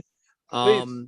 As somebody who grew up down the street, and my parents still live a few doors down from the Raybrook Lodge, I'm excited to see you guys moving forward. I've toured the property last year. Just one quick question and just a quick comment. And I just wanted a reminder. So, number one, I wanted to see how the historic buildings survived in the ice storm. Any significant damage out there? Not that we know of. We had a couple people on site. I haven't been there personally. We had the architect there. I'm glad. The elements. And I know the buildings are in. I'm sorry. Go ahead. Sorry, just to comment on that. There's one structure that was a former boarding house, and it's attached to what seemed to be an activities hall. That structure was in very, very tenuous condition to begin with, and in our plan, we had intended to take that structure down. I doubt that has stopped decaying. I'm sure it's still in the process of falling on its own, but the structures that we were intent on salvaging, namely the single family home to the top right of the plan. Let me see if I can get that plan back up. Is that the site plan? The site plan, yeah, Yeah, I have it here. I can share it for you if you'd like. that would be fantastic. So there's a one family home there that's going to stay a one family. And that's in great shape in terms of its structure, although it might look a little shabby from the outside. And that would be building 1. Building 2. I don't know if you can see my mouse. That's building 1 there. Yes. Yep. Yeah. Building It's 2 the is northwest most property, I believe. yes. Building 2, unfortunately, is a tear down. It's unsafe. It's not worth trying to salvage that. Building 3 is a nice activities hall, which is going to be turned into I think a really nice unit now that we're looking at some of the architectural options. And that will be a single family as well. Building 4 was some sort of a boarding house. There were a lot of bedrooms crammed in there. That's going to be a 2-family. And actually that one was stabilized and had much of the roof replaced. So that's in good shape. 5, similar. It's small, but the structure seemed very, very sound. And 6, which unfortunately we've got some writing over there. That's information pertaining to the septic system. But that is that's going to be a 2-family. They'll be generously sized. The interior structure is a very strong timber frame. So there was some issues with some of the outer portions of it that have been added later in its history. There's like this outside kitchen area. It needed a lot of work, and I think that we can salvage that, though. It's not the main structure is in great shape. The motel, not in great shape, probably suffered a little bit more damage over this winter. We would like to get to these structures as soon as possible, to do stabilization, to fix the roofs, to do what we can, but we can't really do any work until we have approvals and we have permits in hand, So that probably has not fared well through the winter, but we have a lot of work to do on it anyway. We're going to keep the majority of the footprint intact. But basically the interior of it is a total gut. So, I wouldn't be surprised if Gotcha. something happened. Okay. Thank you very much. One more quick question for you. Right now in the town of Rochester, on most social media sites, we see 1 or 2 homes for rent. I mean, apartments. I mean, we really have an inventory crunch. In the original proposal, you said that there was a percentage of the houses that would be fixed. I don't want to say low income because we weren't talking about that, but they were specifically designated for workforce. Thank you, Charlotte. I should turn this over to you, actually. So I just want to make sure that that's still part of the plan, that nothing's changed since last we talked. Definitely. That's an important part of our plan. We want to have a stable tenancy. We want to be good members of the community. We want to make sure that folks who work in the community can live in the community. We understand that housing is lacking. And I have to say, even the parts of the market rate housing, which are not designated workforce. I know this is a loaded and a charged word, so please take it with a grain of salt, but I think that they will be affordable, not technically affordable housing, but I think that people who are looking for rental housing are going to find that they can, afford these units. We're not looking for a top of the market luxury rental. We're not looking for something that might be riding a trend or a wave. We're looking for long-term stable tenancy who live in the area, who need housing. That's the niche we're trying to fill. The workforce housing will, of course, be attached to AMI. It's specifically geared to be in the range that people who, earn the median income will be able to afford. But the rest of the units also are not going to be, it's not the kind of thing where we want to have something top of the market that then people live in for a year. They thought the fixtures looked great. They thought everything looked great. They rented and they say, well, I can't really afford to stay here. We want something that's long-term. Gotcha. Thank you very much. I truly appreciate it. Mike, I'm going to have to excuse myself from the meeting for a few minutes. I will return though. My apologies. No problem. So Kate, if you could just mark Councilman Paddock as leaving at 8:07.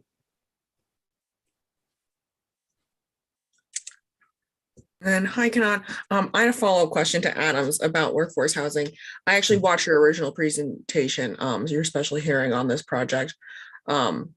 And I'm wondering, do you guys have a certain percentage that you guys are allotting for workforce housing? I just can't remember that from the initial presentation. 20%. Okay, I thought that was right, but I just didn't want to count my chickens before they hatch, Thank you so much. Thank you. Yeah, Kanan, I noticed that you have added the office now on the site plan that was not originally on it. And just want to add that I think that having an office on site is a great addition from the original proposal, and having a representative there. Will that be something that is staffed during like daytime hours for maintenance, or what is the sort of purpose of the office? Well, we don't know exactly how that office will function day to day and what hours might be and all that, but it's important for us to have a place for maintenance staff to check in, to keep equipment, to keep paperwork. I can't give you any more details than that because we don't know yet. Understood. But definitely, on a property of this size with that number of units, it's important to have a maintenance presence. Well, I find it to be a great addition, so thank you for that. Michael or Aaron, any questions? Yeah, Kanan, when you say 20%, is that aspirational, or is there some kind of formal commitment to that? And when you say it's tied to the AMI, is that by statute, or is that the intent of the units in your mind? Michael, I'd have to circle back with actually, we were speaking with Dennis Doyle, who's the head of county planning, who tipped us off to this, and he said, we really would like to see workforce housing, and he gave us some details on it. And whether it's the statute that it's tied to AMI or not, I'm not well versed in that. We'll have to have our counsel, Jim Bacon, communicate with Dennis, communicate with anybody he needs to get that information. But there are formulas I've been shown that tie workforce housing to area median income and ensures the affordability of those units to the people they're intended to cater to. The 20% is something we're prepared to commit to. It's not, not something that we have any intention of reducing or changing. And would that potentially survive any sales of the property, or is that a commitment, or? I'm not certain how that works. I'd have to again communicate with Jim, our counsel, on this and ask him how, that travels. Our intention is not to sell. Our intention is for a long-term hold and management.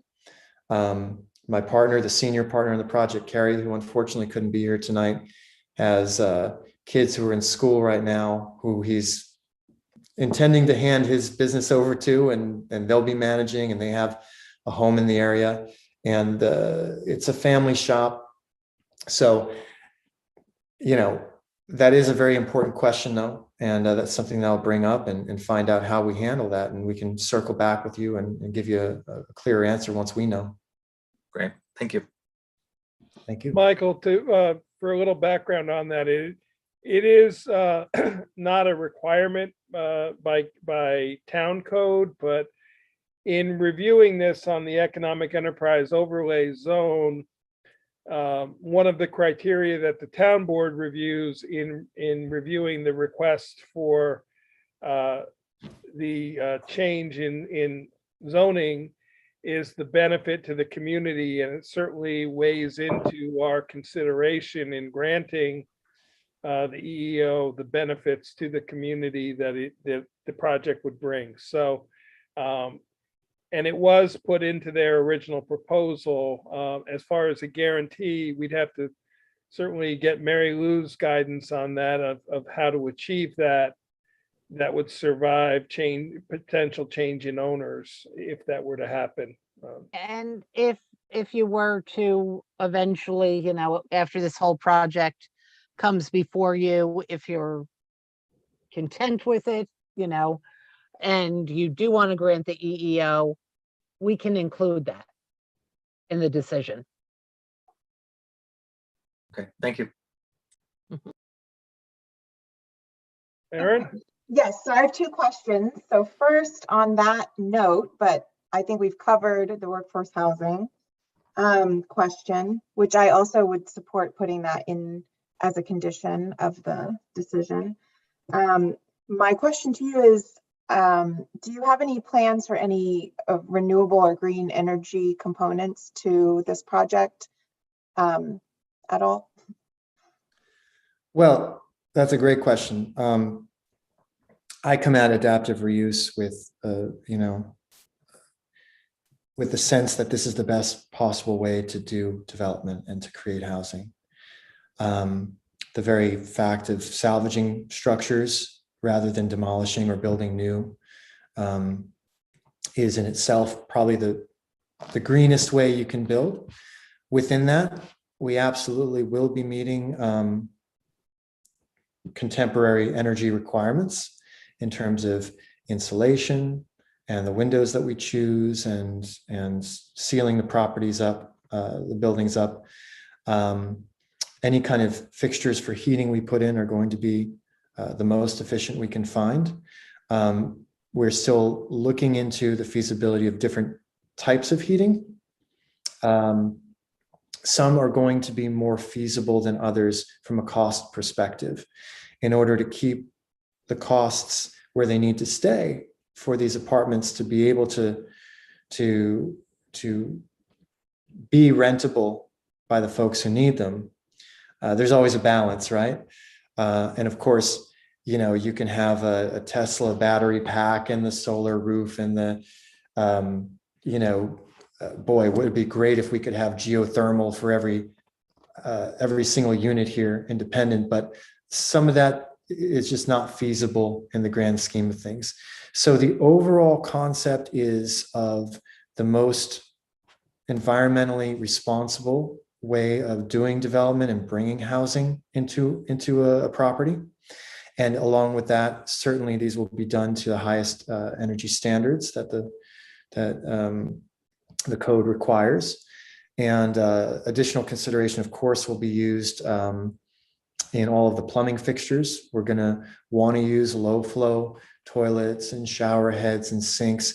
And part of that is also for all of these questions we're learning, and there's a broader understanding, are for the benefit of the people who are operating and owning something, and the people who are living there, and the people in the broader community. It's sort of a holistic thing, right? If we have a design flow of 4,400 gallons, which is the working number we're going off of right now, it behooves us to have the type of fixtures that are going to mean we're only using 2,800 gallons. We'll have the septic capacity for 44. worst case scenario, it's there. We have that capacity for the wells. That's what we'll be aiming for and verifying through the Part 5 studies. But our target is going to be much, much lower. That's going to mean less cost to the project, less cost in terms of maintaining the pumps and the treatment aspects of the water, maintaining the septic, the dosing, all of that. The benefit to the water table and the water supply and is in lines with the benefit to maintaining the water supply and the septic. And it's also thankfully in lines with the larger, broader concerns about things like water consumption. Same for energy. LED lighting will be proposed throughout the parking areas and the exterior areas. So yeah, we're very, very aware of the need to think of things and perform this kind of work with these concepts in mind. And I think we'll find a really good balance and still be able to do it in a way that, makes this project feasible. Yeah, I like the idea of using those types of, making energy efficient structures and using efficient fixtures. So that sounds good. My second question is a technical question. Just backing up a little bit, we received in May of 2021 our initial review letter from CPL. And I know we were just talking a little bit about the next steps for what the review from our engineering consultants should look like. Are you, in the things that you're gathering and the deliverables you're talking about getting to us in the next few weeks, is that in response to that review letter? Or will there be a formal response to that initial letter from you or from your consultant? There will be a formal response, yes. Okay. And we are in part responding point by point to the letter, in part through the expertise of our consultants, understanding which aspects are, required regardless, and happily complying with both. We're grateful to have the guidance and the direction of CPL to be able to respond clearly to some of the things that we might not have thought of otherwise. But a lot of it is stuff that I'm learning, is a part of the secret process, and the consultants are well versed in it. So I defer to them to that, but I understand there will be a formal response. Yes. Great. That's all I I wanted. could add to that, just on that point. I believe for this particular board's actions, we'll be responding to that letter with respect to seeker-related documents and what you need to do with the EEO decision. And there's also some more detailed engineering design that can be addressed at site plan, such as landscaping, for instance. This board doesn't need to be concerned about landscaping. Your decision is lead agency, seeker, and EEO. Am I correct?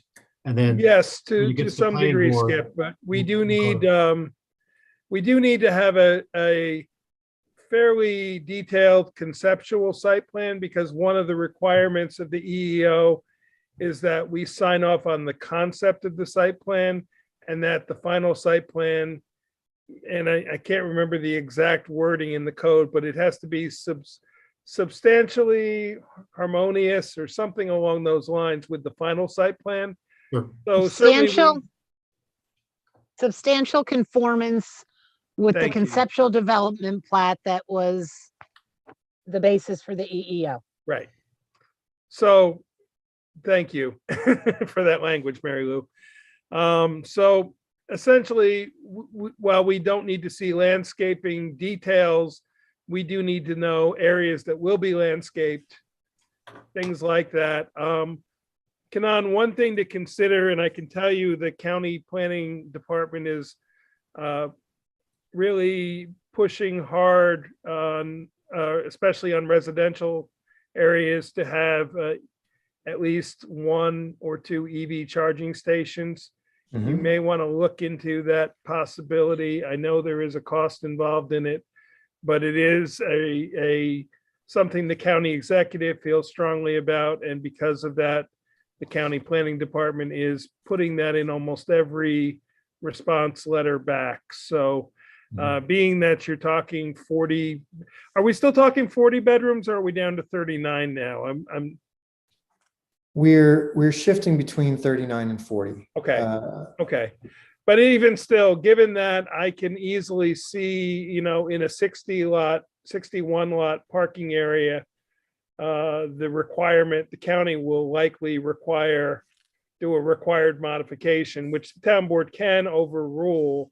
But my suspicion is that they will have a required modification for some degree of EV charging area in that parking area. And Mike, if I may just jump in quickly about seeker. Yes. So my understanding is the town board is the lead agency, of course. And I understand we're not talking about going to the nitty gritty engineering level of detail before your seeker negative declaration, if that's where you end up going. But I guess my understanding is that that seeker neg deck is for the whole action, and, including the planning boards or anybody else's approval. So just by way of example, limit of disturbance, it looks like it's a pretty rolling to level site. I don't know how much grading there will be, but if there's a way to give a conceptual limit of disturbance, that's, those kinds of things are important. And as far as landscaping, agreed, you could show areas of landscaping, but it would be nice to have a concept. And, especially if there's a need for buffering anywhere, that kind of thing. And I think, one of the review comments I have is show us the wooded areas, clumps of trees, whatever, and try to show where you'll be retaining vegetation. So I think those are important things for seeker. And if there's question, I assume that we still have the opportunity to do offline consultation if requested. Absolutely, yes. Okay. If you and want to work directly to Liz with consultation, that absolutely the board has approved that. Obviously initiated by the applicant because there is a cost involved with that, but feel free to respond directly to them or reach out directly to CPL. Okay, and then I'll just keep the board informed. Yeah. That helps to know that because other boards and municipalities prefer everything to go through the board. So I think No, I usually ask that you just copy us and make us aware of what's going on, but certainly, the consultant is working for us, but they're working on your behalf. So you sending me something and me sending it to Liz something it doesn't make much sense. So feel free to converse directly with Liz. I think initially we shared all the contact info. Liz, is Greg Bollner still involved to some degree? Yes. Okay. Yes, he is. I mean, he's more, Yeah. he's He's more the gonna get involved engineering. with the Yeah. water sewer engineering, stormwater basics. And, I like to at least have someone at town hall copied when we're conversing, just so they have, Yep. the lineage of what's happening. Yes. And Kanan, your escrow account is still well funded, so we have no need or desire to up that at this moment. So, but I'm sure by the time we get to the end of this, it will probably need to be replenished to some degree. But we started out, I can't remember the exact amount, but we only have the initial consultation billed against it. So. Okay, let us know. Okay, do you have any questions for us before we say thank you for tonight? Well, we have our work cut out for us still, and we hope to be presenting you guys with a lot more in the coming weeks. And just want to thank everybody in the board for your time and for your attention to this. We think it's a great project. We're excited about it, and we look forward to seeing it coming together. Okay, just sort of bear in mind, our regularly scheduled meetings are the first Thursday is our regular meeting, and the third Wednesday is our workshop meeting. So if you're going to send us anything that you want to be on that agenda, try to get it to us the week prior to So like for the workshop, by the end of the second week of the month would be preferable. Mhm. So I get time to get it out to everybody. And anything you send, I will continue to send that out to the involved agencies to see if they have any comment. But ultimately, we'll do a final package to them. But I'd rather get it to them little by little, even if it's preliminary at this point, so they at least are getting an opportunity to see it. Okay. Okay, thank you very much. And Skip, my apologies. I was thinking you were with the rail project, and so my All right. apologies again. Didn't know I was that popular. Thank you. Nice to see you all. Thanks, everyone. Appreciate your time. Okay, moving on. Mike, I think you don't need me for the rest of the We meeting, do or? not. And Liz, Okay. thank you for joining in. Thanks for having me. Appreciate Good night, everybody. Thanks, Liz. it. Aaron, I'll turn it over to you, and Adam is not back yet, so, but we will turn it over to you for your presentation of the Justice Court report. Sure. You want me to let you screen share? Sure.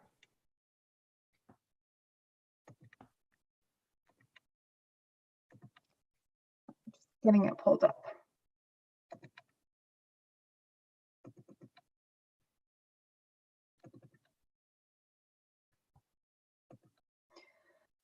Okay.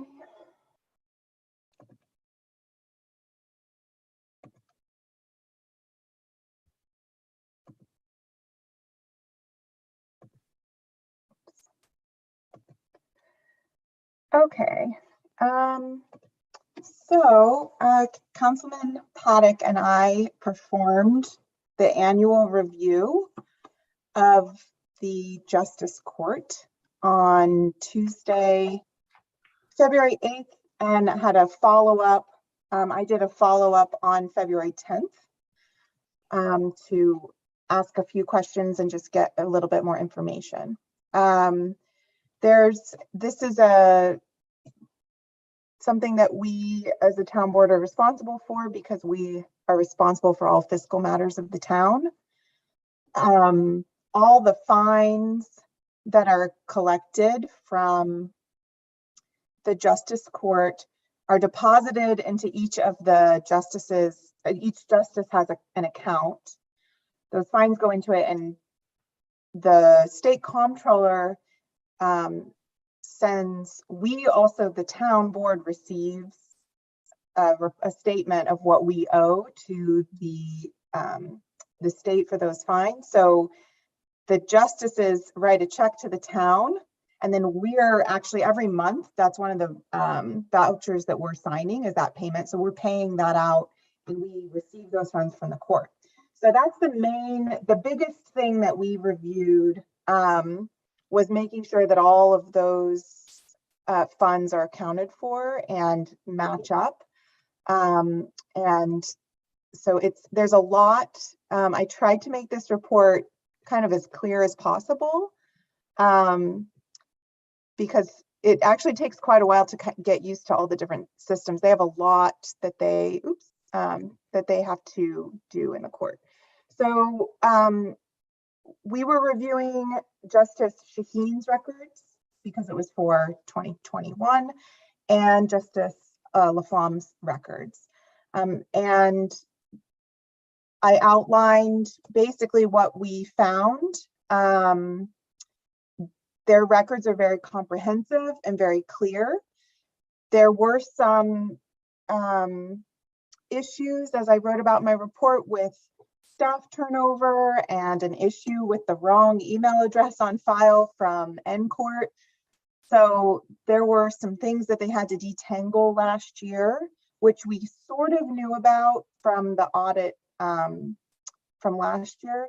So much of the review was looking at that and seeing how things balanced out. The first 4 pages of this report, I basically copied and pasted the checklist from the handbook, and I filled it out for each justice. So it's where there's a bunch there's a checklist with a bunch of yes and no questions. So that's why I was basically just answering yes or no. When I thought we needed maybe to explain a little bit, I highlighted that in yellow. So I would say that they do keep very, very complete records.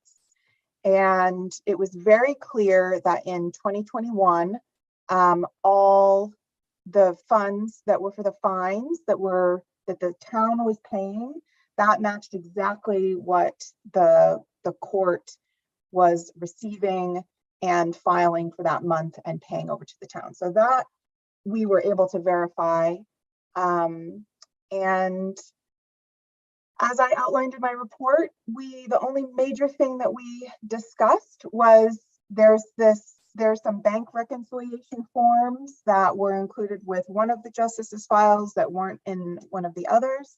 And we spoke about how moving forward, having those bank reconciliation forms with the record makes it very clear for anyone interacting with the files, the clerks, the justices, or the reviewer, to know exactly what's going on in the account. Because as probably everyone knows from balancing your own bank account, things don't always necessarily line up with the month. So there's always, fines. They're receiving fines from end court.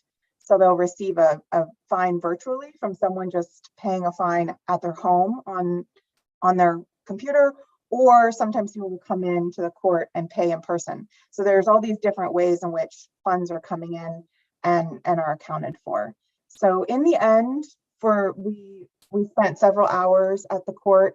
We were able to navigate all questions and get everything clear.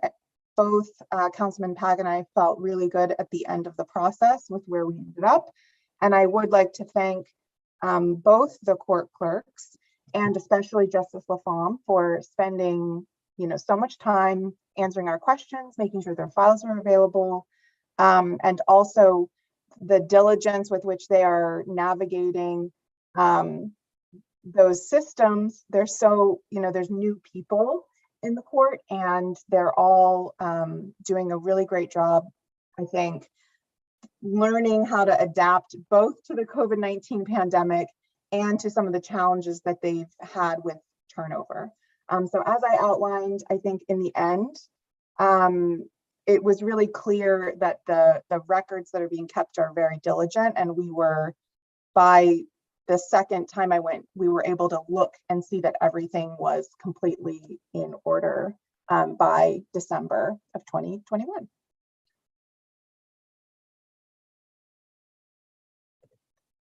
And that's it. Any questions from any of the board? Yeah, I thought this was great. I feel like there's a lot more work than just the 6-page document reflects. So thank you for doing it. I had a few edits, like grammatical, happy to glad stuff. I don't know if you want me to send those to you, Erin. And I knew you were going to say that. I found one kind of incoherent sentence. So. Yeah, if it doesn't matter, that's fine. But I can also just send you what I think it was saying. Grammatical changes, and as long as the bulk of the concept, what I end up doing is I write a cover letter that's sort of a synopsis of this entire document, and then provide this document as backup to the regional courts in Albany. This is something that until 4 years ago we had never been done. Nobody knew it was supposed to have been done until we got a letter informing us that it was supposed to be done, and we've done it every year since. And it's exactly what Erin said. It's because while the courts are not our jurisdiction as the town board, we are responsible for the finance of all town departments ultimately. So it's our once a year audit of their books to verify that everything matches according to what we have been presented on a month-to-month basis, and we make our report to the state based on those findings. So, and Aaron has assisted former Councilwoman Depew for several years, and so has taken it on now as hers, and Councilman Paddock is assisting. So, Aaron, I had two questions, which kind of one got answered. So with the reconciliations that weren't filled out, did we inform our new justice that that is something that the process for the future to do? Okay, just to make it easier on you guys next year. And I don't know exactly where it was listed in here, but I know at one point while reading, there was no check copies for January 21 or February 21 for someone. And is that going to cause any issues? Is just my only question, that we didn't have, or were they found at all? So that was one thing I was going to ask about. So those, the deposit record shows them clearly. So we weren't concerned about them, that it all matched up with the deposit records. So, and also,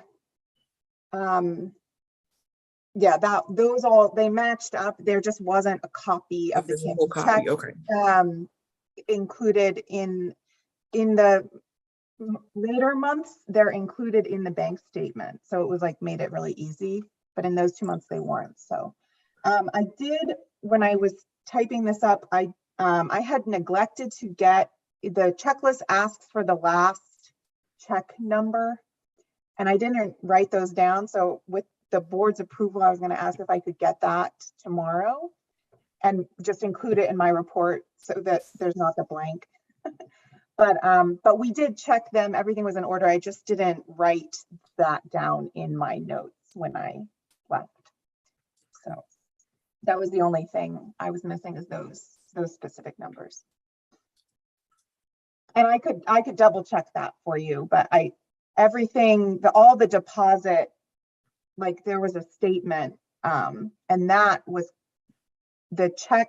As long as they were checked in some way and that it didn't Yeah, affect you that guys, like was auditing totally- it. That was my main Yeah. question, was just making sure that you guys were able to audit it accurately without the check images. Yeah. Okay. okay. So then I would ask a resolution authorizing correspondence to the unified court system. The town board authorizes the town supervisor to send a copy of the audit of the justice court records for the fiscal year ending December 31, and that should say 2021, to the state of New York Unified Court System. Aaron, you want to make that motion since it's your report? Yeah, I'll make that motion. Okay, do I have a second. I'll second. Any questions or discussion? Okay. Mike, I have a question. Hi, this is Justice Laflamme. Hi, Justice Laflamme. How are you? Well, hello. And yes, it was me, not the new justice. It was the old justice who was not doing reconciliation statements, but I have learned the error of my ways, and I will not create additional work ever again, at least on this topic. But I do have a question. Do we get a copy of the annual review of the Justice Court? Yes, you do. Okay, and Yes, it you just do. gets, because what happens is it's just sent to the Justice Court. It's not sent to the justices, because I have not seen a copy. Oh, of I have sent one to the court each year, but maybe it did not get to you last year. Right. Sometimes I will send it directly to you this year and not to the court. You can send it to both of us. That would be fine. But I think it is, it's sort of like if you send it to the court, I may or may not see it. But if you send it to me in the court, I will definitely see it. And I think it's a report that each of the justices should absolutely see and be familiar with. Okay. And I think that Justice Alba it would be helpful for her to see the report on Justice Shaheen, because I'm sure that her clerk is going to continue to do things in the same manner. So she should at least get a bird's eye view of what the audit process looks like. Okay, and we thank you and your staff for your assistance in this process.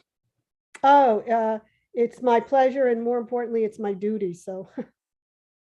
And I want to thank Aaron, very, very patient, very diligent, and what's the perseverance? I love the perseverance. Thank you. I did not realize that was you on the call. My apologies. I thought it was a member of the public, so. I am a member of the public. That is true, you are.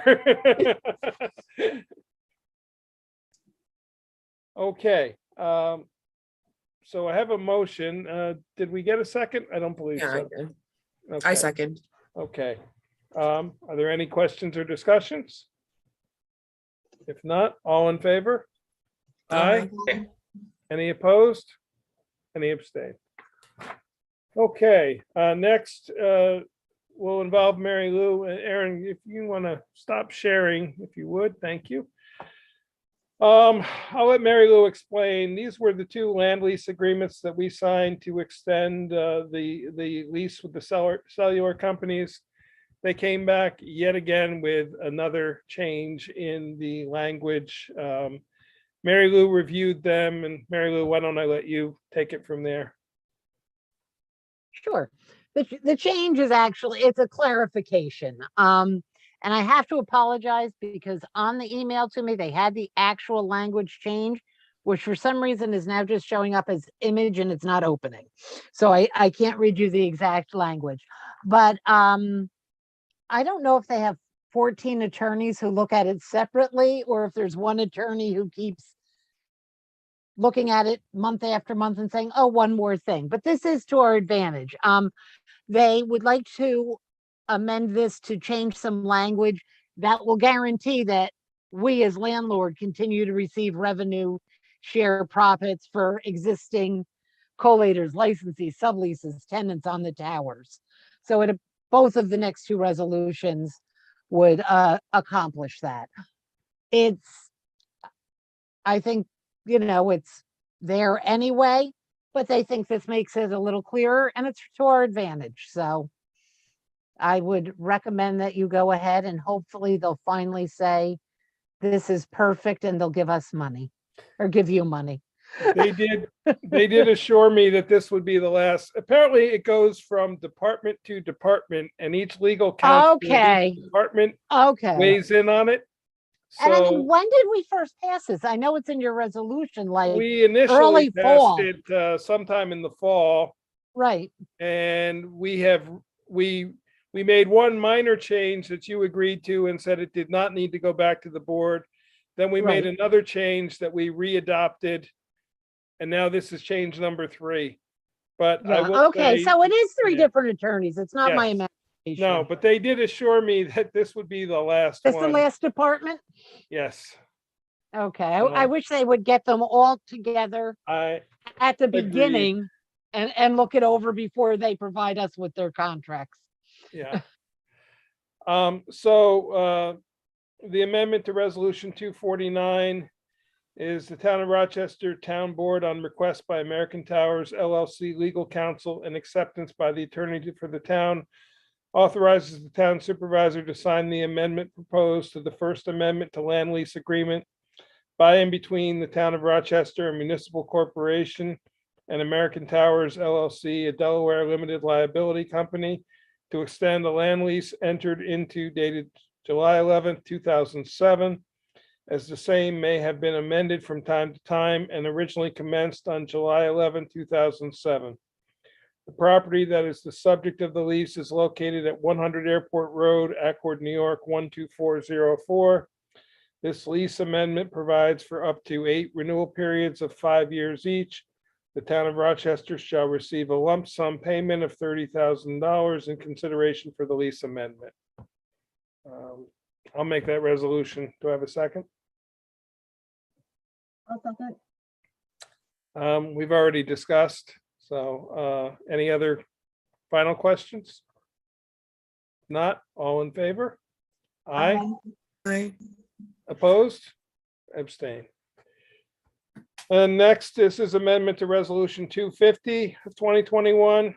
Town of Rochester Town Board, on request by American Towers LLC legal counsel and acceptance by the attorney for the town, authorizes the town supervisor to sign the amendment proposed to the First Amendment to Land Lease Agreement by and between the town of Rochester, a municipal corporation, and American Towers LLC, a Delaware limited liability company, to extend a land lease entered into dated July 11, 2007, as the same may have been amended from time to time and originally commenced on July 14, 2008.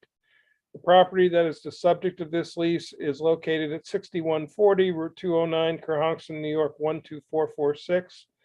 This lease amendment provides for up to 8 renewal periods of 5 years each.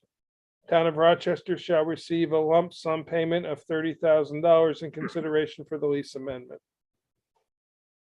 I'll make that motion. Do I have a second? Second. Any other questions? Okay. So Yes. Mike, in the email, everything that you sent us, that you sent us 2 corrected versions of the airport road agreement. Yeah, and they sent me 2 I did different versions, and I'm not sure why. If they were if one might have been the original and one was the corrected. I'm going to verify with them which is the corrected version. They paraphrased the changes in an email to Mary Lou and myself that she agreed to. Yeah, and they're mirror image documents. for Okay, the I just two- want to make sure that it's put to They're both. mirror Is image. my only concern, since I only got documentation from them on the one, Yeah, only on no, airport. I saw nothing for the 209 site. no, there were 3 documents I All sent. 3 are airport. All 3 are airport? All 3 are airport. That's why I was confused. I literally triple checked it because I thought, I was like, Okay. wait, am I crazy? I will I double wasn't. check, and maybe, I'm not even sure, I'll be honest, I'm not sure why they attached them, because they paraphrased the changes. And all they're asking me to do is not to re-sign it, but to just agree to the change. And they will insert that change and send us a copy of the finalized document. So I will, thank you for catching that. I thought. Yeah, no one problem. was- It's a document that ends in 138. The Okay. 1361 I is thought the one was airport one, 13, yeah. I thought one was 136 and one was 138, but I will double. Yeah, check. they are both, but there's 2 of the 136, but all 3 have airport road listed as the address on all the contracts. Okay. That So maybe we is- just don't have one that says 209. Like, I'm happy to approve it as long as it's that Okay. contract that's being approved and it was just Yes. emailed incorrectly. Nope, thank you for that catch, and we will clarify. Thank you, Charlotte. Yes, Yeah. absolutely. Yeah, I went back and forth like 4 times because I was like, am I seeing things? Is it Yeah, I was pregnancy trying to brain figure or out is why I it was I just had gonna say, were 3. you thinking it was pregnancy brain? I really thought it was. The header said the different title though, didn't it? No, the footers, everything all says airport road. That's No, where no, I caught no, it. but was I mean, I'm sorry, not the header, the file name. the file names all, they just say land lease agreement. I think they don't. Yeah, I think there's 2 One different numbers, because the numbers. Yeah, mean there's 2 something to different them. numbers, Yeah. but they were the same. I think somewhere they named the wrong file, the wrong number, and thought they were sending us. So, That's what I figured, because it's 2 copies of the same exact contract, but both say airport road with the highlighted revisions. So I think that it's just they double sent that one instead of sending the 209. okay, I will clarify with them, but they're going to send the finalized version with the new language inserted anyway, so we will double check, but thank you for that Perfect. catch. Of course. All in favor? Aye. Any opposed? Any abstain? Okay, next discussion is the virtual versus in-person meetings. The governor did extend the executive order for the state of emergency around the pandemic, which suspends open meeting laws now until March 16th, I believe. Mary Lou's nodding yes. It doesn't mean we have to continue virtual. We basically, in my opinion, we have 3 options. One is we can continue what we're doing right now, all virtual. 2 is we could go to the hybrid meeting. 3, we could go back to in-person meetings, but we would still continue the YouTube broadcast out of the meetings. And I believe our goal is to continue that nonetheless for the future. So There's pros and cons of each. I wanted to get feedback I did not look yesterday. As of Monday, we are down to 9 cases in the town of Rochester of COVID. The first time we've been down in single digits in quite some time. However, we were down pretty low before the holidays, and then we were up to 200 and some in January. So I wanted to get feedback on what the board thought.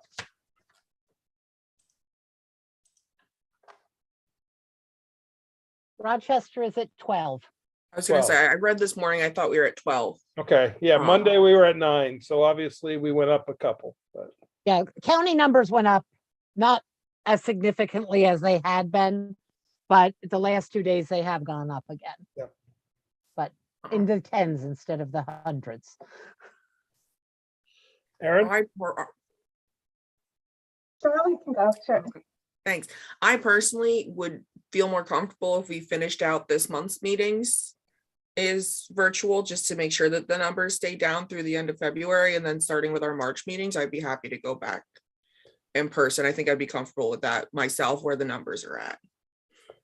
Yeah, in order to advertise them appropriately, we kind of need to decide. We can't wait and see what the numbers are a couple days before. That's the only thing, so. Like if we decide tonight to move forward with March 3rd being in person, or we could continue the hybrid meetings, which would allow board members to Zoom in, which we still are allowed to do. There is some technological challenges. We are supposed to get the microphones installed this Friday by Fish in the community center. They have arrived, and I'll get confirmation tomorrow. She had told me she'd let me know by the end of today, but I didn't get that phone call, so I'm sure I'll get it tomorrow if they can get us scheduled for Friday for install. So I know I'm not a board member, but because I work with all the boards, I just have a little bit of insight. If I may, Please, okay. please, absolutely. I agree that the hybrid meetings are tough to do. But I know that on some of the boards, there are a few people who aren't comfortable coming back in person yet. And I know there are other people who definitely want to be in person. Hybrid, I think, give the opportunity to still have those board members who aren't comfortable be present. But it also gives the opportunity for members of the public in the town of Rochester who just don't have access to internet. And we know that's a problem. I think it's on here, broadband's on here. So it gives them an opportunity to actually come to the meetings. And if there's a public hearing for the planning board and the zoning board, you could always write to them, but you can't speak after you've heard that presentation if you can't hear it because it's all on Zoom. That's my 2 cents. Yeah, I think just to dovetail on that, I have 2 kind of thoughts. One is, before December, we were sort of letting it up to the boards. So I know the Zoning Board of Appeals passed a resolution allowing the hybrid meetings because that worked well for that group. So I don't have a problem with that. Though I think we'd have to, for the March meetings, we'd have to make a decision because those boards don't have, well, I guess they both have a meeting this month. The ZBA has a meeting tomorrow and the planning board has a meeting, workshop meeting, I think. Yeah, So oh, sorry, go ahead. oh, that's just one sort of thing, but on the other hand, I also wouldn't mind authorizing or saying hybrid meetings are, could happen for any of the boards, because if we're not, I think it's going to be challenging to do a mask mandate. And I think that's another consideration for me, is there are some members of the public that might not feel comfortable without us having a mask mandate at our public meetings, and having a virtual component allows those people to also participate, or any board member too that might feel uncomfortable in that. So that's another consideration for me. I also, though, would like to see us get back to a hybrid meeting or in-person meetings because I like them as a board member. Yeah, if we do decide to do the hybrid meetings, I would like to do it starting next week because clearly our audit meeting is much easier in person with paying the bills than each of you trying to come. There is no requirement that you sign the bills in person, but if we're going to discuss them as a board, we have to be in the same place, either virtually or I'm leaning toward the hybrid meeting for now. And Aaron, what I was thinking of is to be able to just say that we will do hybrid meetings for all boards and commissions moving forward until such time as, we have the ability or the authority to change it again if we choose to, if the numbers spike up. But with the hybrid meeting, that can be either or. It can be virtual, it can be in person. But if one person is going to be in person, then we do have to make sure that the technology is set up for the broadcast, and that involves a little bit of legwork. So I'd almost rather do it for the 24th meeting, which is our audit meeting, because that way we can kind of be the test case of how to do that technology. Because if it doesn't work, we can always revert back to our old system. I mean, in theory, it's going to be tested and known how it's going to work, but and it should work, but it's still going to be a learning curve for all of us. And also with the hybrids, you have to make sure there's somebody from the board there for each of them in case somebody from the public comes. Agreed. Agreed. It's got to be at least one member of the board Right. there. Yeah. Kate, do you have any thoughts on it? Not to put you on the spot. Okay. Does the board want to make a resolution to move forward with hybrid meetings beginning February 24th? I'll make the motion. Second. Resolution, whatever I have to Okay. make. Motion is fine. Okay, I have a motion and a second. I think we've already discussed it.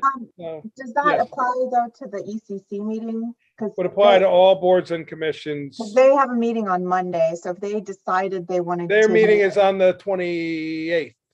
Oh, it's on the 28th. Oh, Yes. sorry, I thought it They was meet the next last, week. no, they meet the last Monday. 21st is a holiday. Never mind. Yep. Yeah, the only meeting next week is happens to be ours, so that's why it's an easy resolution to make. Great. So, okay, all in favor? Aye. Aye. Opposed? Abstain. Okay. Next, the fire and safety inspection. Mary Lou sent out an email on that, and I will leave it at that for the moment. The ambulance improvement districts, I just wanted to give you an update, and Mary Lou, given that we're running a little long tonight, maybe we won't go into detail. Is there anything that you found out that you want to share in particular about districts? If you want to do districts, it's a long process. I have 2 pages written here as to the process. If you would prefer, I can write it up in a memo. It'll probably get to you next week, not this week. Would you rather I did that? Why don't you do that, and then we can discuss it a little more at the March 3rd meeting. Yeah, that makes sense to me. Michael and I did do some work on the mapping. As Michael, do you want to share that map real quick? Do you have it available? Not to put you on. I'll need to join Zoom on another computer, so if you want to bear with me. Oh, you know what? Why don't we can wait. It's not that urgent. It'll be fast. Okay. Let's see how fast I can do. Okay. Okay, you ready? I just started my stopwatch. Go.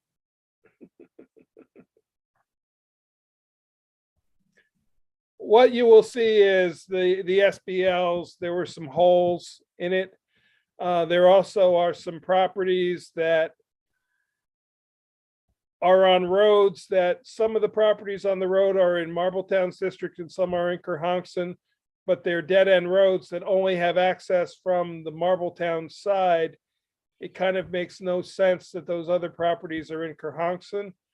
The lines that we're working with are what were shared with us by the assessor who got it from the county. So we may have to have discussion with county emergency services to potentially change those lines of those districts. I have no idea what that may or may not entail with the actual first aid squads. So it may be opening up a can of worms we don't really want to go down, but I just, if it doesn't make sense from a response standpoint, it just doesn't make sense to me why they would be in another district if, say, Cohasson would have to leave their district to get back to their district. It just doesn't make sense, so, Kind of like being caught in Jaegerville. kind of. I can't share unless you. Oh, yeah.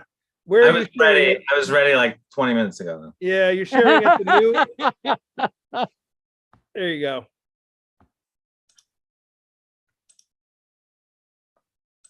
Is it working? You're sharing at the second Michael Coleman, right? Yeah. Yeah, I made you co-host. All right. Let's see. Screen share. There you go. Yep. Are Now you you just have to- seeing Patrick? There he is. Oh. It's him. Great, I love that. great actor. Okay, I'm gonna mute myself because I'm laughing too hard.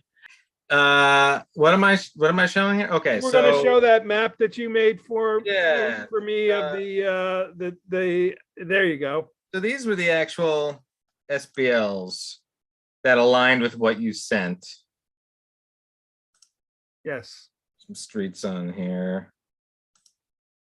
No, the buildings don't really help. So yeah, you can see, I guess we don't have berm here, but like this is a gap here. Here's Berm Road, where we have this unusual thing where these are included, but these parcels are not.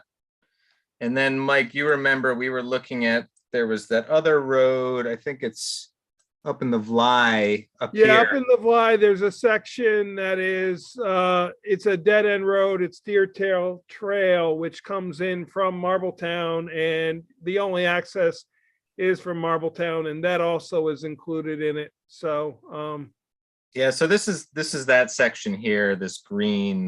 Let me Yeah. turn off the imagery so it's not as hard to see. so we would need to get clarification from EMS about these properties and find out what that all means. But because obviously that would need to be resolved in the before we move to any resolution to create an ambulance district, because we would need to define the boundaries of that district. Well, Yeah, the very first part you'll see in my memo of the districting is mapping, reporting. Yep. And even that, you have to come up with a figure that it will cost you to map and do some reports, and that's subject to permissive referendum. But the mapping, they Well, the have this- mapping, we kind of have a little bit of a bonus right now in Mr. Right. Coleman, so. Right, and it can be the town that does the mapping itself. The thing that's odd is in improvement districts, you follow the same procedure, whether you're doing a sewer district, a water district, an ambulance district. So there's some requirements in there that we have to go through. But it's not going to be a big expense because we're not getting an engineer to talk about a sewer district or a water district. Right. So And so those yeah, pink areas on the far side there are the part of the town that are not in either ambulance district, because I suspect that those pink areas are probably done by either Denning or Warsing. As I say, well, Warsing does part of our town. and then KFAS, this would be Warsing down here. Yeah. KFAS would come. Oop. Oop. Oop. The KFAS. light show. I think comes down into this section. So I've seen a map where. it Yeah, I shows their only had coverage. the Rochester map. I didn't have, it showed some of the border, but it didn't show the whole boundaries of Warsing, so. But ultimately, we would have to identify all the SBLs that would be in each district. And those were would be the people that are made up of that district. So Mary Lou, if you send the memo, the board can review it. We can talk more about this on the 3rd. Michael, thank you for what you've done. And I'll follow up with Everett at EMS and see to add parcels to what they have currently mapped, what that entails from the county's perspective. Because clearly there's 3 or 4 that just are. And the other thing is, were they forgotten when the assessor, I don't know where the assessor got the SBLs from. He just provided them to me if these were the SBLs I was given. Clearly the one that's in the middle of everything, I think was probably just a forgotten error. Yeah, this one. And then, so this is berm right here. I think Yeah. actually some of them may be included that shouldn't be, because I think the northern side of berm might all be. Yeah, I think I would AFAS. agree. And the same these down, three. the same down in Allegerville area there too, probably should not have been included. But we'll have to get clarification from them. It's essentially, I'm told it's the High Falls zip code, but it's not 100% the High Falls zip code, because out parts of Allegerville that are not in the orange right now are in the High Falls zip code, so. Yeah, it looks like there's a mix of zip codes. Oh, that's. Well, the sorry. zip codes, you're looking at the Those are- mailing yeah. address, not Yeah, the, there's- yeah, so. Okay, I just wanted to, so we continue to talk about this, because if we are gonna do this process, what would you say, Mary Lou? If we don't initiate it by April, we're gonna be not done by September? You're muted. Sorry, I'm just not used to muting myself. Yeah, it's gonna take months to go through this. You have the first permissive potential for that. Is about just doing the mapping and some reporting, figuring out what different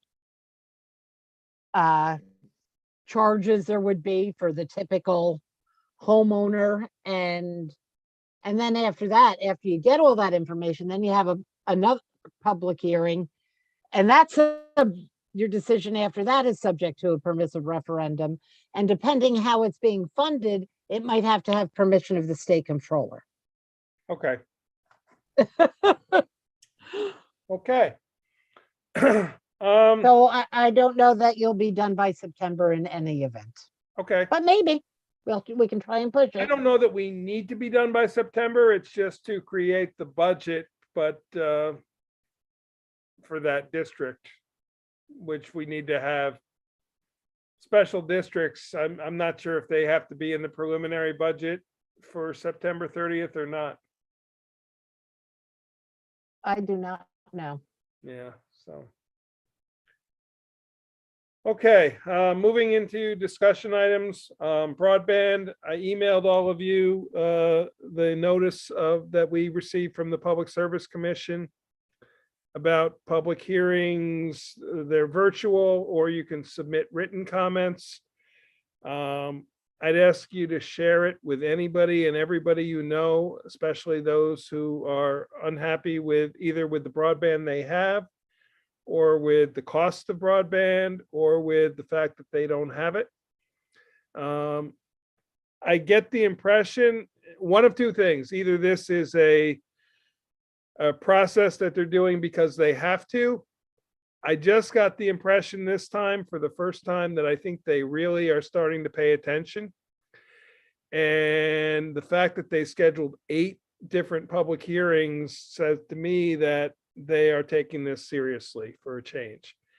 The governor had said last year that the state was 100% served by broadband. Those of us in rural communities know that's not true. And I plan to testify in person virtually at the public hearing, the second one. And if anybody else wants to attend and testify, please do. Tell your friends, tell your neighbors. They can go on and comment online. They don't have to speak at the public hearings. They can just send written comments.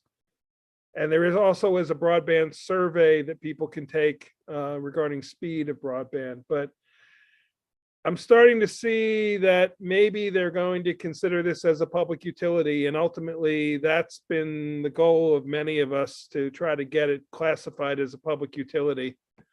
So there you go. Councilman Paddock has returned at 9:12. Michael, do you want to, there was one area in particular on Cherrytown Road that there are a number of contiguous properties that are searching for broadband. Michael did mapping for me on it. I've spoken to Spectrum by email, introduced Michael as our new liaison for Cablevision. We shared pleasantries, and as usual, then they went silent, and we haven't heard another word from them since. I plan to try to push them though to look at this one area, because there's a number of properties. Oh, you've got even more now. Well, so these are the properties you're talking about here. Yep. On Cherrytown. And then this was based off of a map from 4 years ago that included a bunch of different data. Now these are parcels, so obviously, there may not be houses on all of these parcels, but right. This was kind of what the town looked like then, based off our assumptions. Yeah. They have supplied data of new hookups, but unfortunately, it's proprietary and I'm not allowed to share it, even with you guys. And they will not allow us to have a copy of any maps. I can look at the map. I can make all the notes I want on my own map, but I can't have a copy of their map, and I can't take it, have either a hard copy or a digital copy of their map. So this area, there's a feed from either side that ends in the middle. These residents in particular have been some of the more vocal people about their need for broadband, along with a few other places. Being that there's so many properties in this one area, there have been times when Spectrum has looked at this favorably and said, okay, if there's that many potential customers, it doesn't meet their level of they must service it, but it's close, and perhaps we can get them to look at it harder. So. Well, and that the franchise agreement is due a year from July, I think, too. Due a year from July, but if it follows suit to pass negotiations, it'll take 4 years to get it done. And I don't mean to be exaggerating, but unfortunately, we're not. They don't start negotiations until after it expires, and then it gets dragged out for years. So.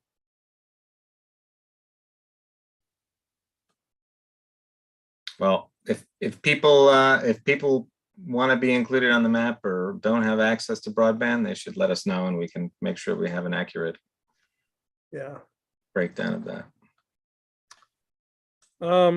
Any thoughts or comments from board members? Okay, those public hearing dates were the 23rd and 24th of February and the 2nd and 3rd of March, and they were at 1 p.m. and 6 p.m. There's a notice on our website, a copy of the letter we received, or anybody can contact my office, and Kate, I'll get you a copy of the letter too tomorrow, and you can have it in your office if anybody calls there. There's a link where people can register to testify, or they can just make comments online and file them online. Okay, accessory dwelling unit local law.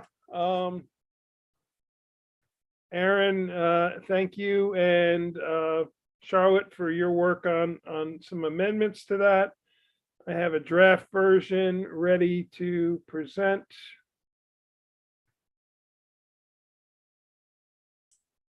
Mike, I'm going to take a quick break. I'll be back in a minute. Okay.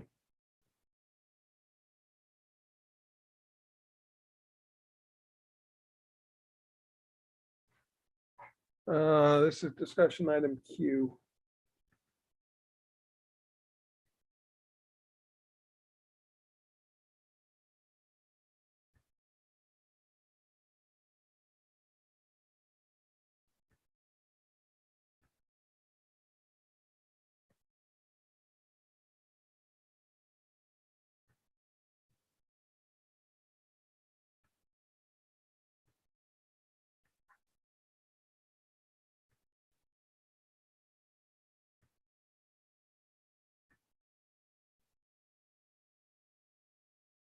Okay, expand it a little bit. So this was what was presented to everybody at the last meeting with the changes that Aaron made into it. Like us to walk through. Well, let me just start. Does the board feel, I presented it to all of you by email. Does the board feel ready to go ahead and schedule this for public hearing and do the appropriate referrals?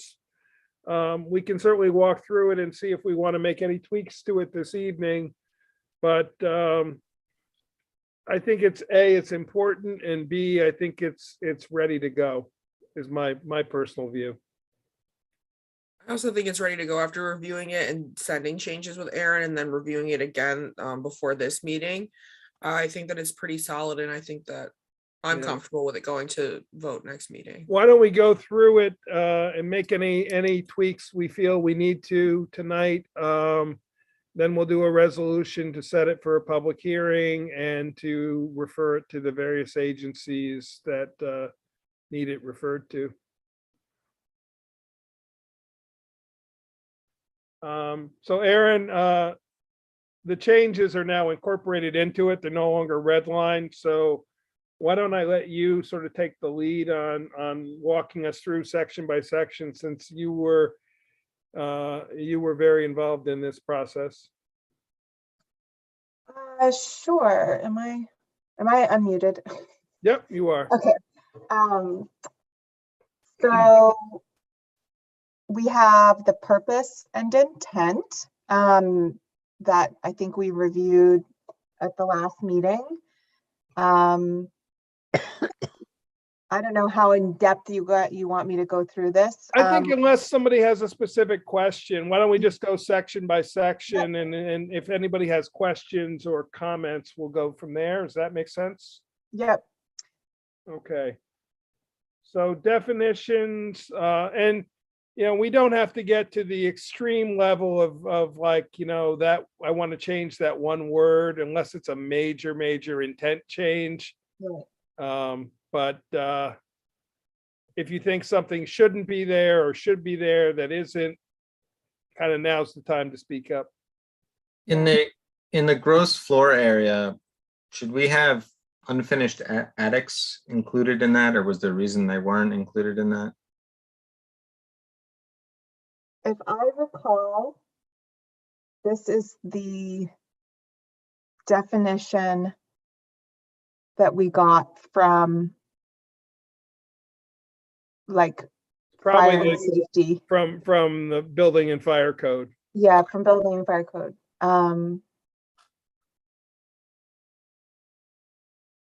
That's my memory of this definition. I think if it's unfinished, Michael, it's not classified as living space. And if it becomes finished, then it becomes part of the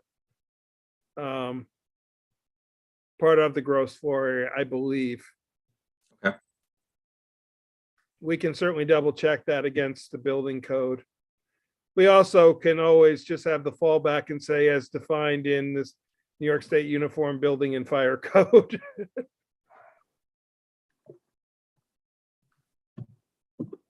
We did remove that one definition that was not used in the code. Yeah. That was the only change we made to this. So then C, all what we're saying is this is a permitted use. So there's no site plan approval or no planning board review. This is just something you can go to the code enforcement office for. Right. It's an accessory use, right? Allowed by permit. Yep. Yeah. And then we're allowing them in the districts as we outline again, but not in industrial. Or the natural resources. Or Yeah, right. yeah. I always forget about that one. And this is sort of, you know, it seems obvious, but the unit has to be on the same parcel as the primary dwelling. Those are just boilerplate things we're including to make sure we cover all of our bases. Is it possible for us to change that phrasing? Do we have to be explicit about where it's allowed, or can we just Yes. say, okay? Yeah, we do have to, because it goes into our zoning schedule as an accessory use, and we have to say what districts it's allowed in. But we can't say it's allowed in all districts except industrial and natural resources. It's better to specifically list them, because if we make a change to districts and we don't want it in, then we have to change this local law. Right, but if we add new zones, then we also have to change this. Yeah, but it's still better to list. It's always better to list the zone specifically, in my opinion, Okay. than to just say all zones.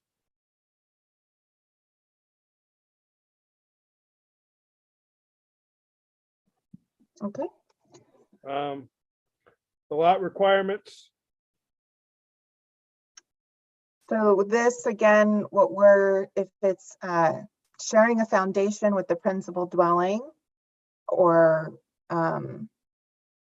connected to the principal structure, there's no additional acreage needed for this accessory use. If it's in a detached structure, pre-existing or new construction, it requires 50% additional density. So that's if you live in R2 and you have a house and you want to do an attached ADU, you can just live on 2 acres. But if you're in R2 and you want to do it in a detached structure, you need 3 acres under this code in order to build one. And then a detached structure where an accessory dwelling unit is proposed shall meet the setbacks. And if it doesn't, then you have to get an area variance in order to build one within a setback. Yep. And Aaron, for a non-conforming lot that had 2 living units on it, would they be grandfathered in terms, like let's say there's, go ahead. Yeah, we do have that in there, I think, where I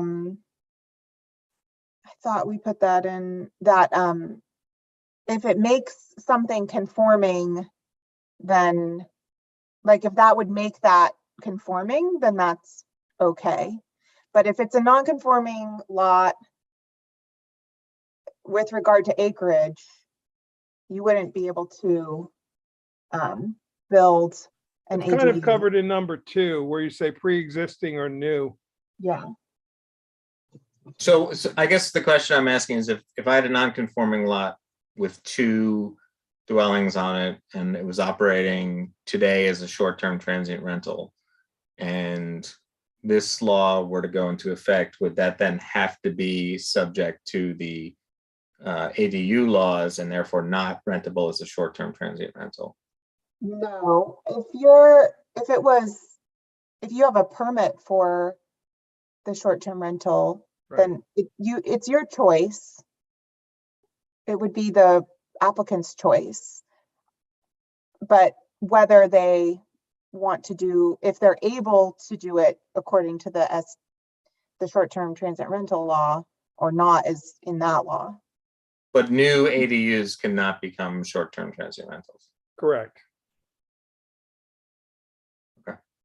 Once you get a Right. permit for an ADU, it can't be a short-term rental, whether it's new or pre-existing. Right. Unless you get rid of the ADU permit and then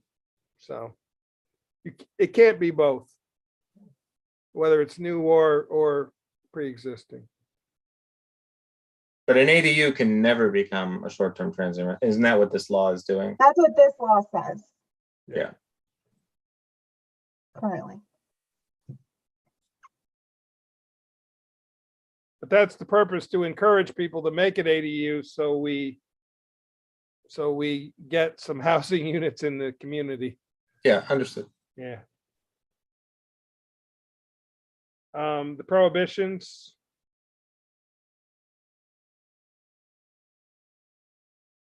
So we've added the section that cannot be permitted as a short-term transient rental use. Right. So on the two-family, we may find that unnecessarily restrictive. I wonder if we should put an owner occupancy caveat there, because if there's a two-family home and the owner is living in one unit and they wanted to put something for their parents or children on the property, I wonder if that might be acceptable.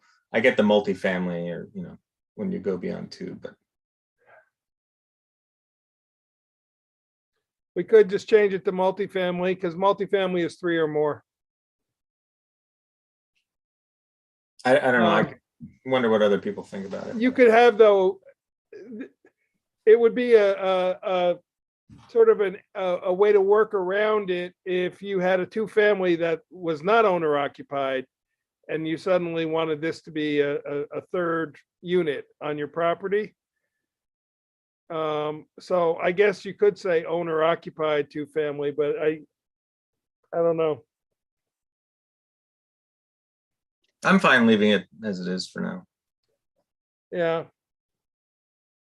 Okay. Yeah, I think if we wanted to make that change, I'd want to see the number of two-family dwellings and Yeah. the zones that they're in that are existing, because and then would that make them by default a multifamily dwelling? Since it would be 3 units. Anyway, Well, no, it wouldn't, because it becomes an accessory. so it- Accessory. oh, it would be Yeah. accessory. Okay. that makes It's an sense. accessory use. Right, Um, but we'd still only allow one yeah. of them. Yeah. Most times, once you get into two-family and multifamily dwelling units, they are considered more commercial than residential. I mean, they're residential, but they're residential commercial. Potentially, a multifamily could be a townhouse with 6 units on it True, that are, true. Good point. Yeah. Owner occupancy. Yep. So here we're already saying, Michael, it's got to be owner occupied. So now that I think about it, you couldn't be non-owner occupied anyway. Right.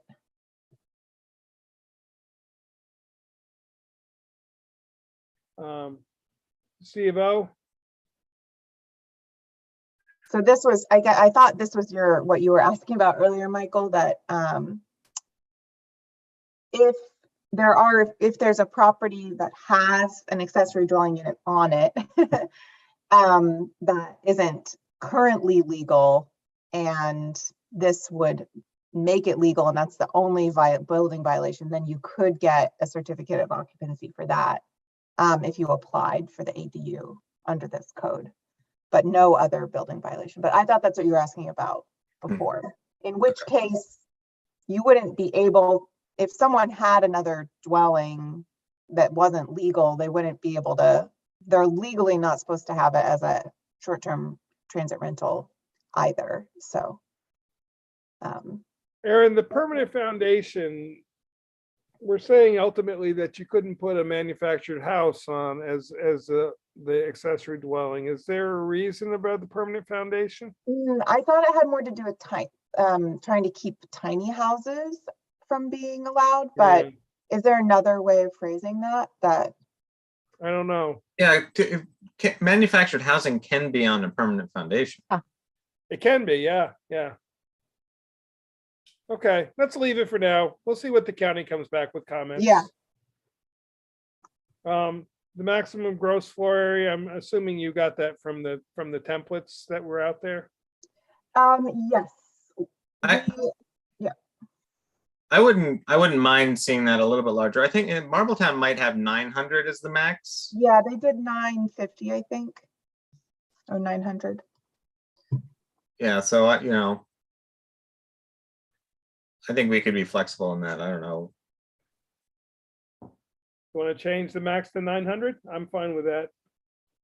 I wouldn't want to mess with the minimum too much, but We can't mess with the minimum. okay, I mean, I'm sorry, we can't go below the minimum. right. Is 900 acceptable? I'm sorry, I went ahead and. I'm Did the fine other with it. board? Okay, And then you have to change it in 2 also. yes. Thank you.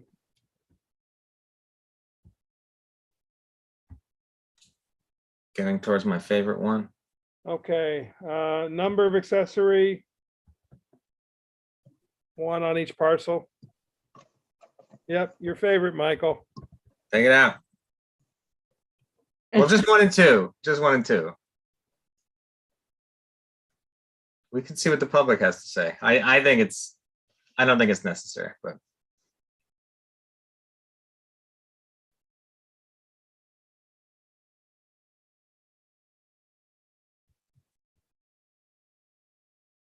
But I don't have. I'm not sure about the second entrance part. I would agree with that one.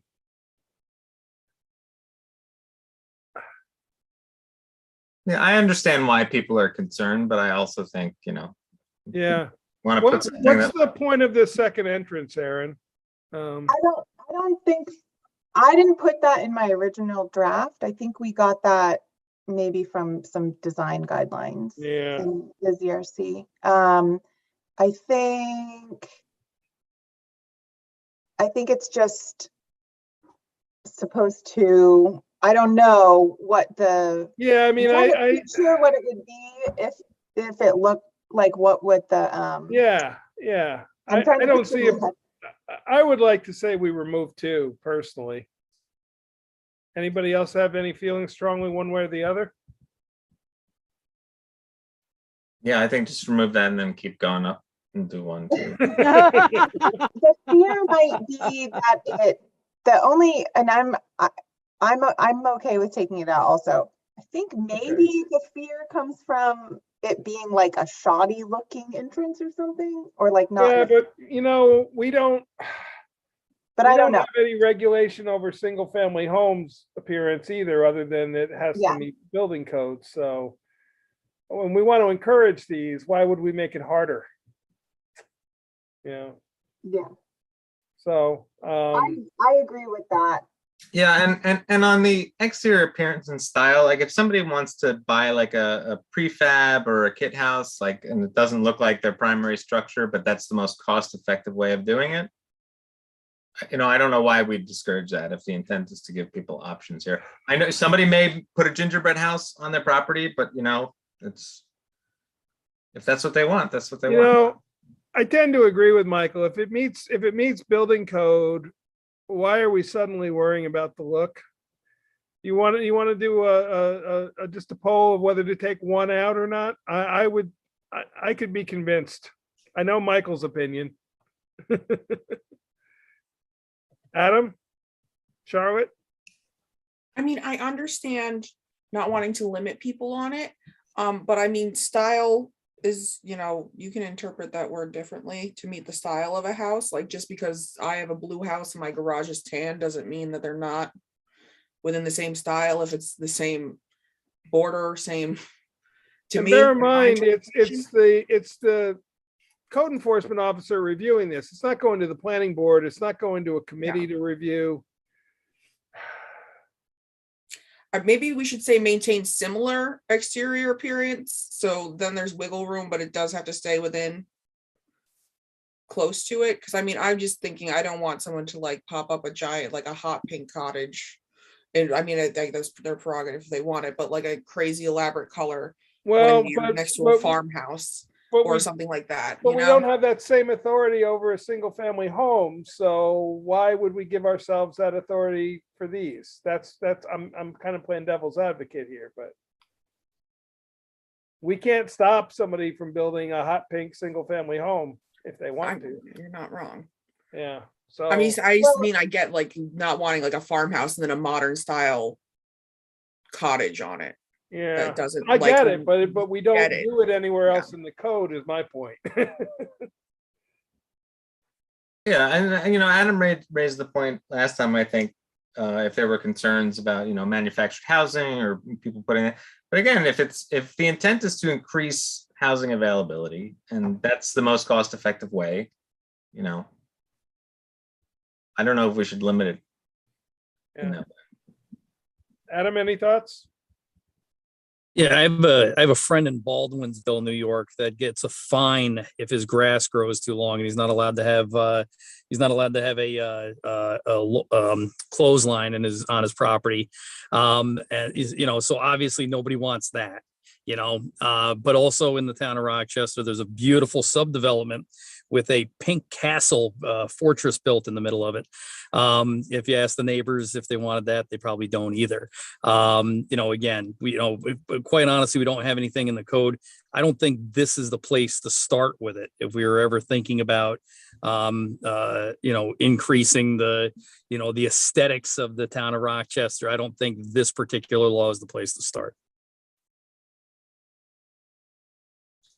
Well, Yeah, I'm giggling because I was thinking about that exact house, Adam. I think And we if- all were thinking about And if that house, but if I wanted to build an ADU on it, Yeah. I'd have to make it look like that house. Yeah, maybe a nice little turret tower with a turret or something.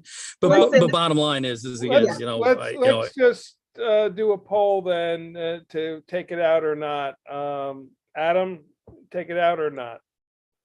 take it out. Charlotte? All right. I mean, I can go a majority rule and say take it out. I mean, I get it. Yeah. This isn't like, if this isn't the fight to have for it, then it's not the fight to have for it. I'm fearful it's gonna stop people. And I'm also fearful people are gonna use the code against people. That's my fear. Yeah.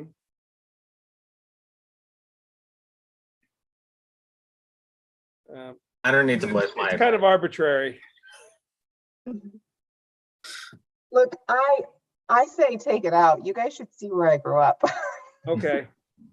So I'm taking it out. Specifically my house. And then we don't need a number one, so we'll say the building. We can just do that. Does that Yeah. make sense? Or should we make a new section that says historic district? ADUs in Take it out of exterior appearance and just make a new section that says the building, located in the historic, in the New York State, historic district shall be referred to the prior to issuance of a building permit. I think it's probably better as a standalone section. Mhm. Are you saying strike exterior appearance or? add No, I'm another- saying make a new section L. Just for historic Yeah. for I've got a question. Yep. So the first part of that, where it says both the accessory dwelling unit and the principal unit shall meet the requirements of the New York State Uniform Fire Prevention and Building Code and the Health Code, they have to do that anyway. Why do we have that in there? I was wondering the same thing, but we say that in the zoning law too, in places that, I know, yeah, I It's know. also, it's also not exterior. It's not relevant to the Right, site. it's not the exterior It could True. be appearance, it's the construction of the dwelling. if you're altering but you could be altering the principal dwelling by constructing an ADU. So there yeah, but are, that's still, the two don't necessarily. Right, it doesn't match with the heading. Exactly. well, now that we took out everything about exterior, Yeah. yes, it doesn't match. Maybe you want K to be construction and then L to be the historic portion. I don't know what you want to name it. Could the historic portion go up with the zoning district?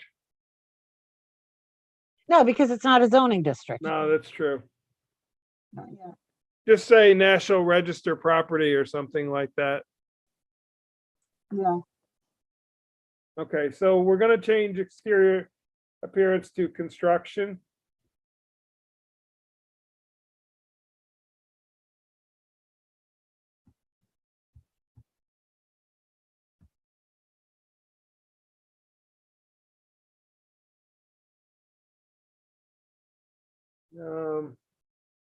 Sorry, I gotta minimize here so I can actually see this, so.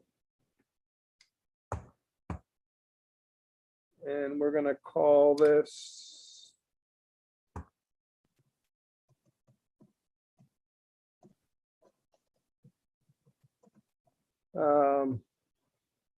Historic properties. Why don't we call it national or state? We'll call it exactly what it is. National or register.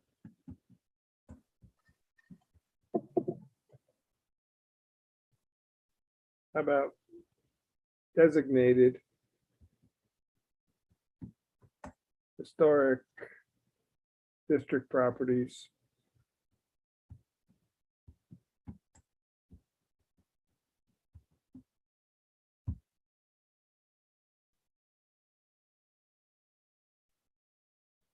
That makes sense? Oh, I just have to make that L.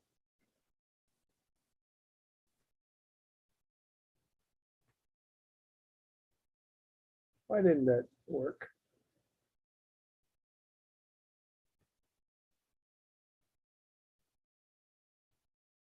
I don't know why it's not working, but I'll do it. Try highlighting the K and doing the format painter. Thought I did.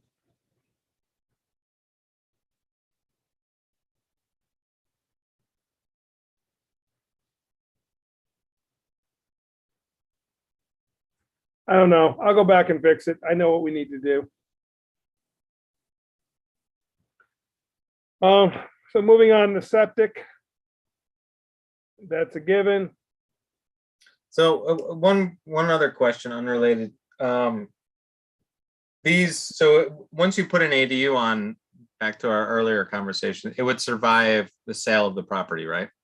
The regulations and, Yes, because it's an accessory use. Yep. okay. It's not like a short-term rental, which is a permit. This is an accessory use allowed by the, it's an allowed use. And actually, we maybe should, let's get through the end and we'll go back. We may want to say it's an allowed use as an accessory use with permit in the original intent. It doesn't ever say, I know it says accessory dwelling unit, but it doesn't say accessory use anywhere in the.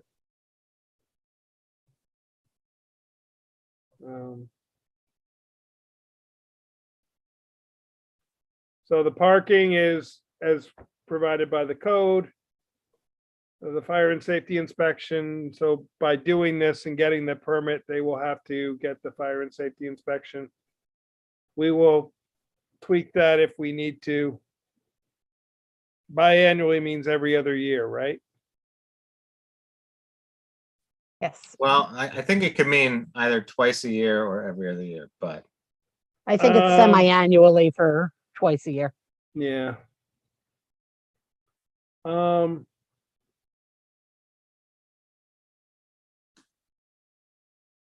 So if they remove it, they have to restore.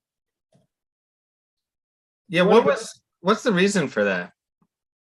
We go back. I remember this from another code. Biennially is every other year. Biannually is twice per year. Okay. Oh, I do remember talking about that Yeah, once, this Aaron. came up before. We Okay. went through that with the short-term rental Ah. discussion.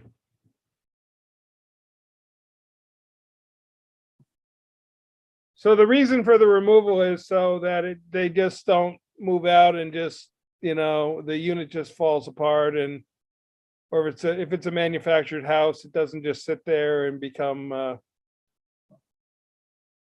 wreck, basically. Or I suppose they don't say, I'm gonna keep this as an accessory apartment for a year and then I'm gonna make it a short-term rental. Yeah, there you go too. That's a very good point.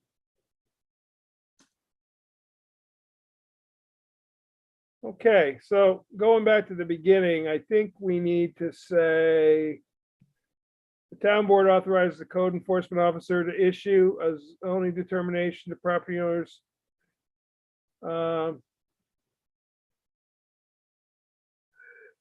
Here we should say accessory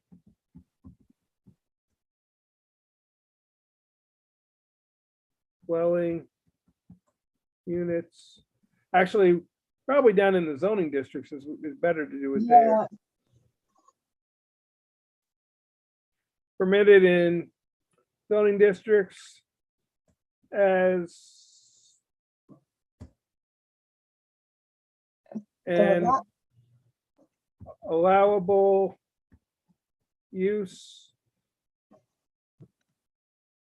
allowable accessory use.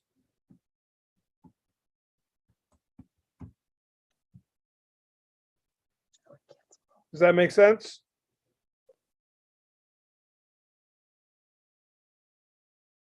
Makes sense to me. Mary Lou, does that should? I'm just looking quickly at our zoning law definition of accessory use to make sure that, that they work together.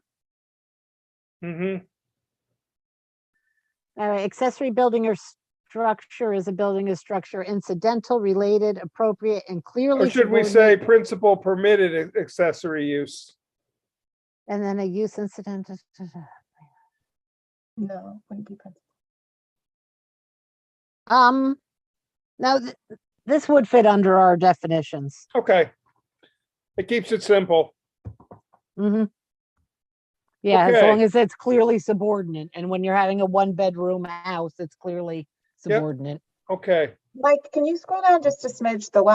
I just want to make sure we're not being redundant. The accessory dwelling unit shall always be considered an accessory use and subordinate to the primary residential dwelling unit. I think we can just delete that sentence now. Or you can keep it in because it still works with It the, still works with the definition. and, So and we're, always be considered, yeah. and we're now saying this is subordinate.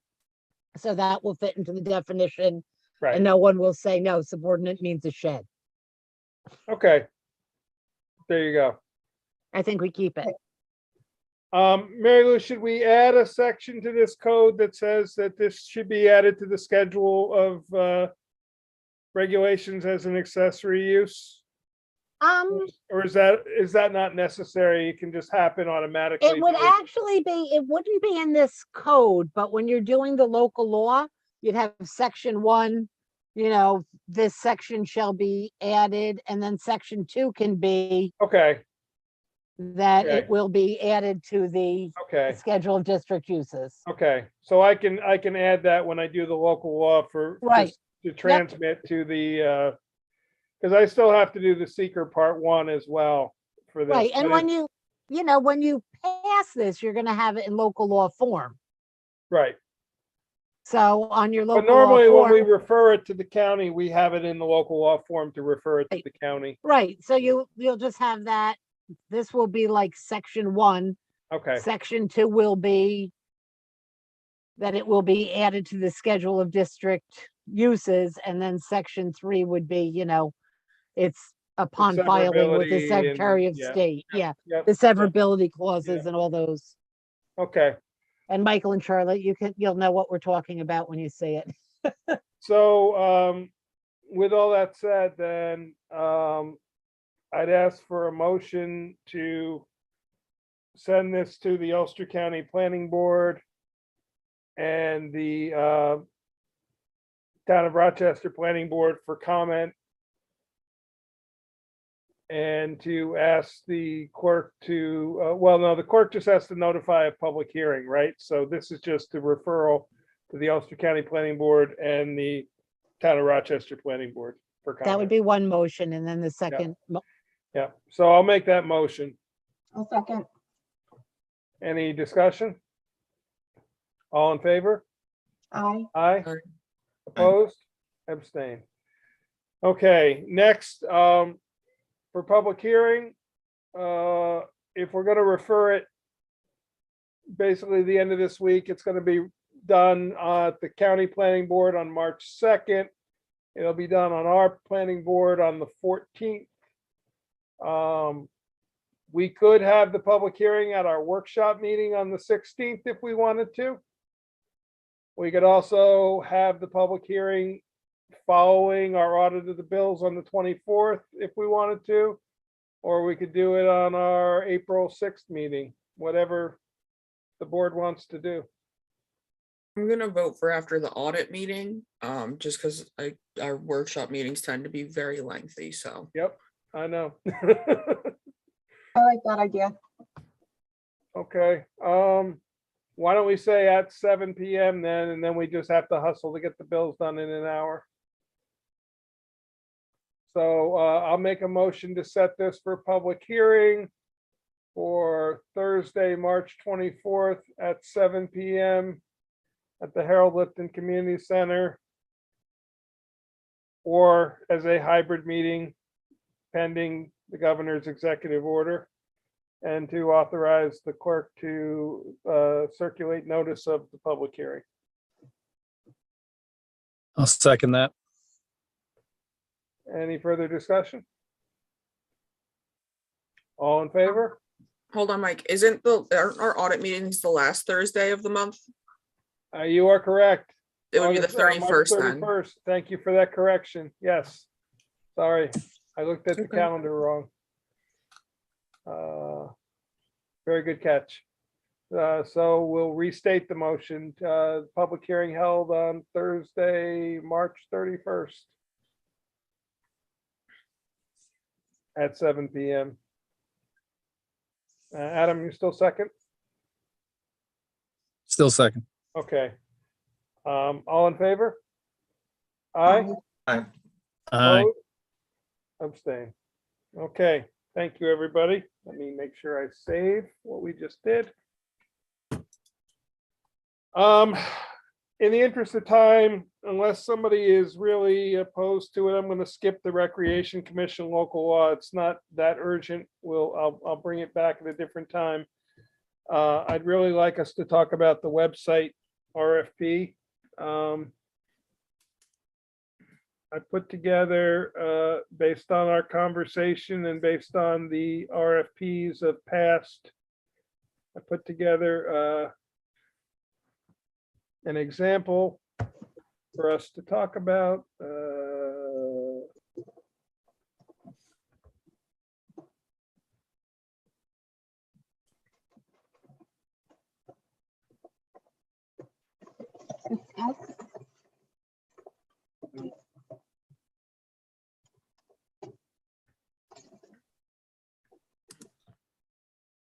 So this is a request for proposal for website design, implementation, support, and hosting. This is all our standard template that we use. We're asking them to provide us assistance on normal business hours, that we may request them to be available 24/7. The minimum qualifications, I took this, I borrowed it from another website RFP that I saw, and Aaron and I kind of bounced it off each other. They would provide website design and hosting. They would coordinate with the town for photo or text resources. They would provide a timeline for the design and implementation. They would adhere to the schedule, and they would provide training. Those are the basics of what we're asking for. I would, if we adopt this tonight, we will make it available starting next Tuesday, the 22nd, because Monday is a holiday. Setting the due date as March 18th. That gives them 1, 2, 3, that gives them 4 weeks. They have to send it to us, not email. The reason being is we want from them 6 copies, 1 for each board member and 1 for Kate's purposes. Request for clarifications. This is something on all our proposals that we do. If there's any questions they have, we collect them until that point. And then we issue an answer to all questions received up to that point, and we share it with any vendor who has expressed interest in getting the answers to those questions. That way, everybody is getting equal opportunity to ask questions, and everybody is getting the same answers. That every no one vendor is getting any preferential treatment. This would be the timetable. We would publish the RFP on the 22nd. Questions and clarifications would be due on the 4th. They would be answered by Tuesday, the 8th. The proposal deadline would be the 18th. And then we would potentially decide on the 24th. I put that in as a placeholder that we could potentially schedule a special meeting that night to review these, and not necessarily to decide that night, but to review the proposals, because normally we do that in person.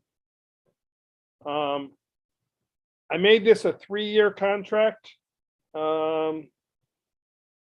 commencing on about April 21st, figuring it will take about a month to get contracts resolved after we pick. But I also, that's why we use the infamous on or about. And it would terminate on April 30th of 2025. It could be extended by mutual agreement of a to be determined. If we were really happy and we wanted to extend it for 5 years, we could. If we want, I didn't want to lock us in or future boards in as to what the extension term would be. But it basically allows us to negotiate the extension term. The qualifications, they have to show previous experience, knowledgeable of all the requirements on municipal websites. The scope of services, they would review. Mike, I'm sorry. Is there a list of requirements for municipal websites that we can reference for people? There really isn't.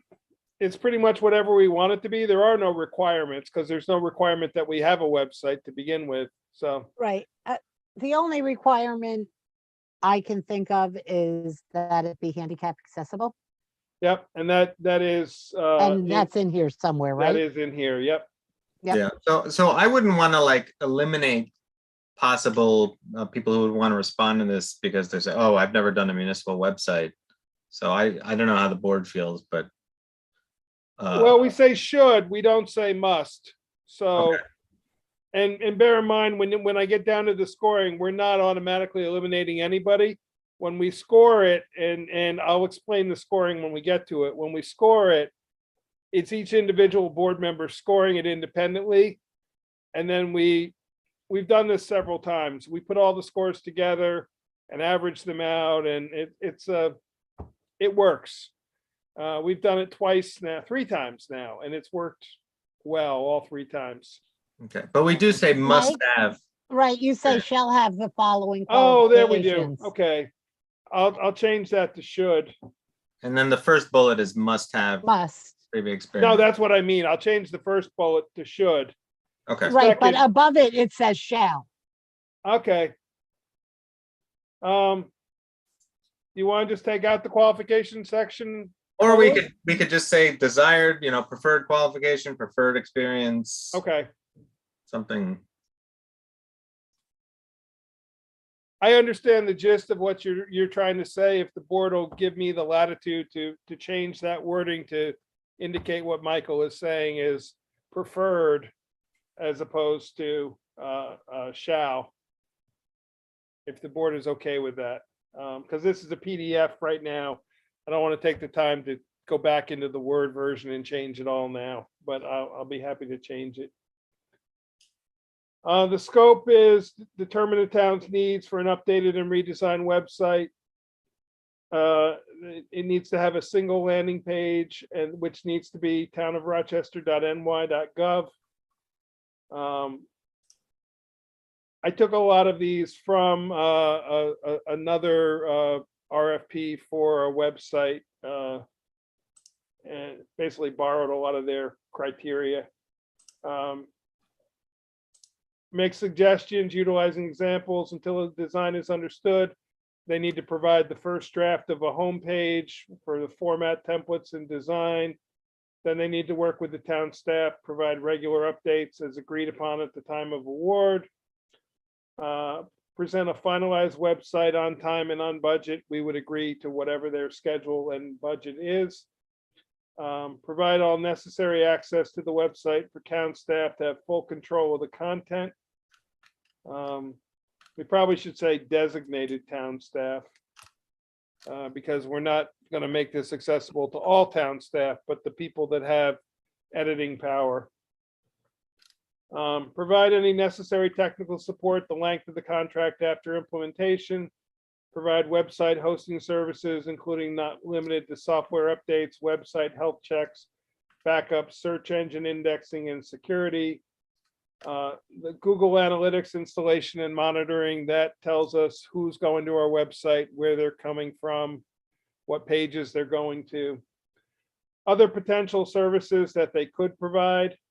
One is the email system. Our current email system does work through our town website domain. Website hosting. Can we change Google Analytics to get analytics? Sure. I want to require people to let them Okay. hoover up our data. No problem. Document management, backup and replication services, attend meetings when requested by town staff, participate in the town's budget process when requested. Insurance, that's the standard insurance that we require. Confidentiality, obviously they can't share our information. We are not obligated to purchase any equipment from them, hardware, devices, cabling, software, but we may choose to if we want to. We have to follow our own procurement policy for those processes. So the response requirement, they have to say that they've examined and familiar with the scope and achieve a positive outcome. They must do the affidavit of non-collusion, and we will reject them if they do not. And I can tell you from past experience, we had to reject a whole bunch on one RFP that we did because half the people didn't do the non-collusion statement.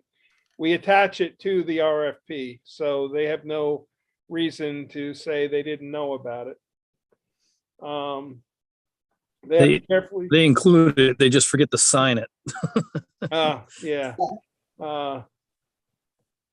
Well, we say failure to sign this statement. I actually did change our wording there because of that. Review of the Yeah, terms. they and con- literally attach it. I can't believe how many people fail to fail to sign it. Put a signature on the end. They're responsible for all costs, direct or indirect, incurred responding to the solicitation. We have no obligation or liability with submittal of their response. We reserve the right to reject any proposal that fails to satisfy or conform. And we reserve the right to waive any irregularities at our discretion. We are not subject to state or local taxes, and we will furnish exemption certificates. They have to state that no officer or the town of Rochester or a member of the town board is directly or indirectly interested in the proposal. The proposal has to be firm for a period not to exceed 60 days from the proposal opening date. The response content, we say there'll be 2 to 3 town designated administrators plus additional department heads who are delegated to edit specific pages for content but not design. Editing and text should be completed by town employees in a cut and paste methodology. We also want to know what the website redesign might look like. It's not mandatory, but it is requested. Hint, hint. They should design a cover page is pretty much what we're saying. These are the features of what we want on a website. And Michael, feel free to add anything that I have forgotten. The landing page, it should be mobile friendly design. There should be backups. It should utilize site search, easy content management, hosting with software updates. The FAQ page was something I picked up from somebody else. I kind of like the idea of it. Calendar of events, fillable forms on the site, a site map, ability to sign up for notices, the SSL certificate. There we have the ADA compliance, permission-based login for manager level controls, slideshows. Published notices are syndicated to social media, online payments, video hosting, and unique and a custom homepage design. Qualification statement, they should tell us about their business, their history, the number of employees, their structure, their expertise. We want the resumes of the people who are going to work on the project. We also want to know the fraction of time each person is going to be devoted to the project, so you don't get somebody who's got a really great resume and they end up doing 2%. And the guy who sweeps up the floor is doing 98%. But the name of the technical lead person, if they're going to subcontract for anything, we want to know about it. The advantages and explanation of their services, how they communicate with clients, very important. Proposal summary, we want them to tell us how they differentiate from other people. They want a conceptual plan, how to meet the scope of services, the timeline of the transition, the training and guidance that they will provide in the future. And again, the subcontracted, the consultant's background. We asked for 3 past and current website design and hosting, especially municipal clients, but not mandatory.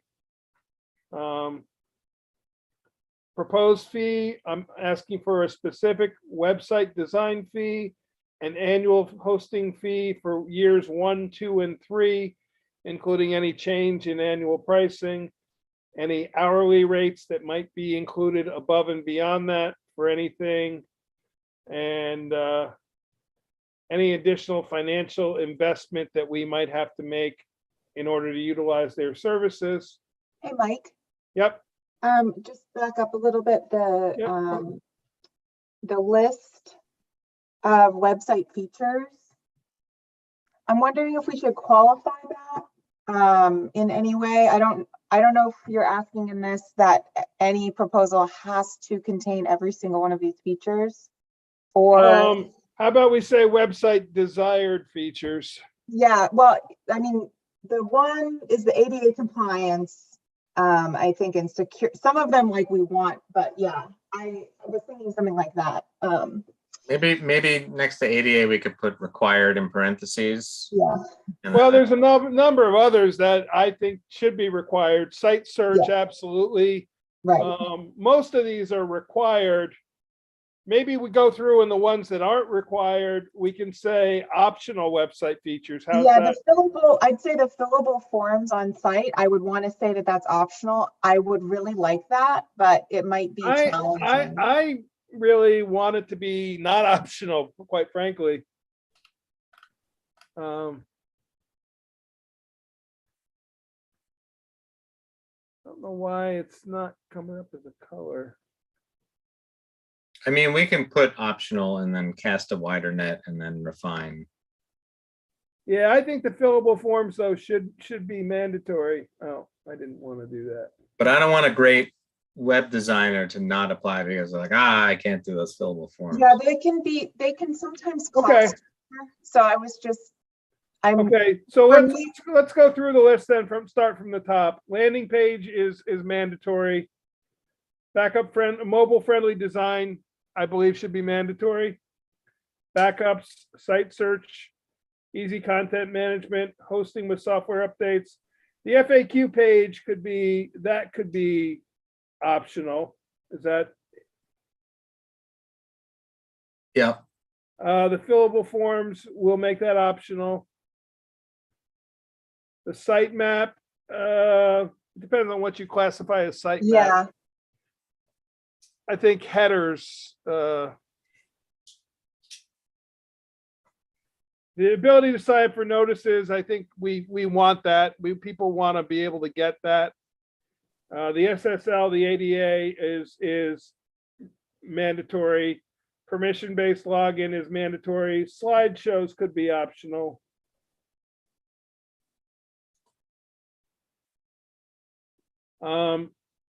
Michael, I borrowed this from somebody else. So what does this really mean? Publish notices to syndicate to social media?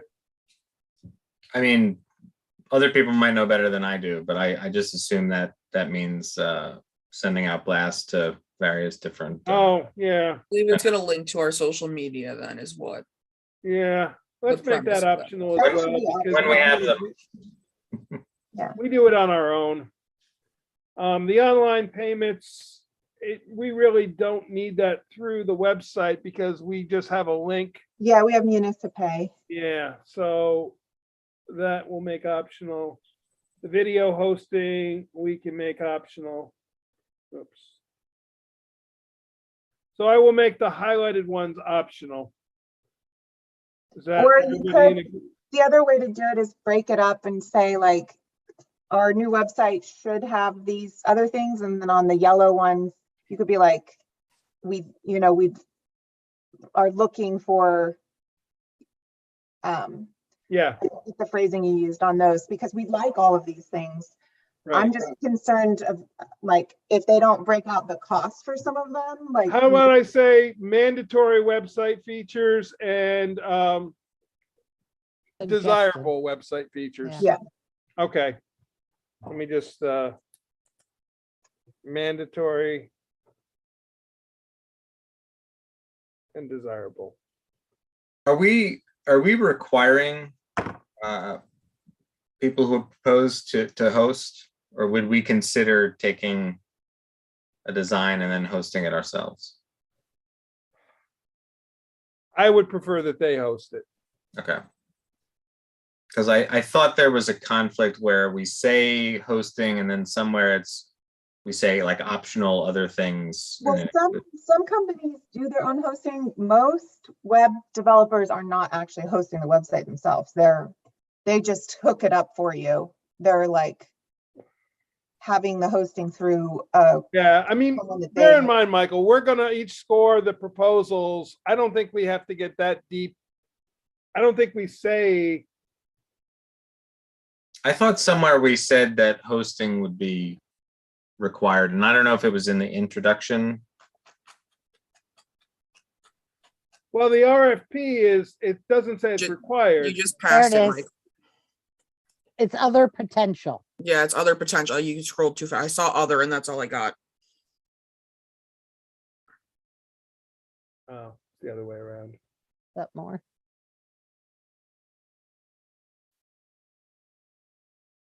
There it is. Website hosting, other potential services. Okay. Yeah, So- I thought it was in Yeah, the, and bear in mind, if we get these questions, we can answer it in the answers to the questions, so that's we fair. can clarify.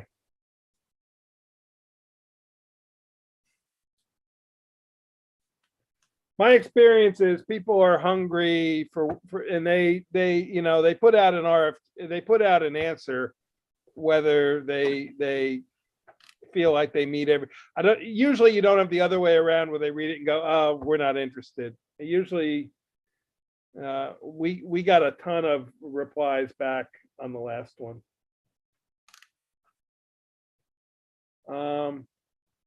Okay, we were down, we'd gotten through all the response. Yeah, content. what we were going back for something else, and then Michael asked that question. I forgot what we were going back for now. Oh, no, I wasn't done yet. You're right. I'm sorry. I was down to the scoring. Yeah.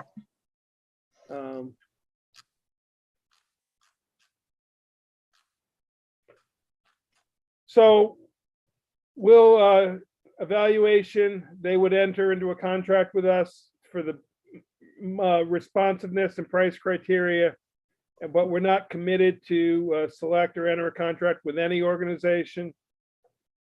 So we use our best value system, completeness of response to the RFP, knowledge of municipal web presence that has been presented in past projects, implementation schedule and organization of project timeline, ability to support the company's product after implementation, the ability of the brokers to meet or exceed the requirements defined in the RFP. That probably should say vendors.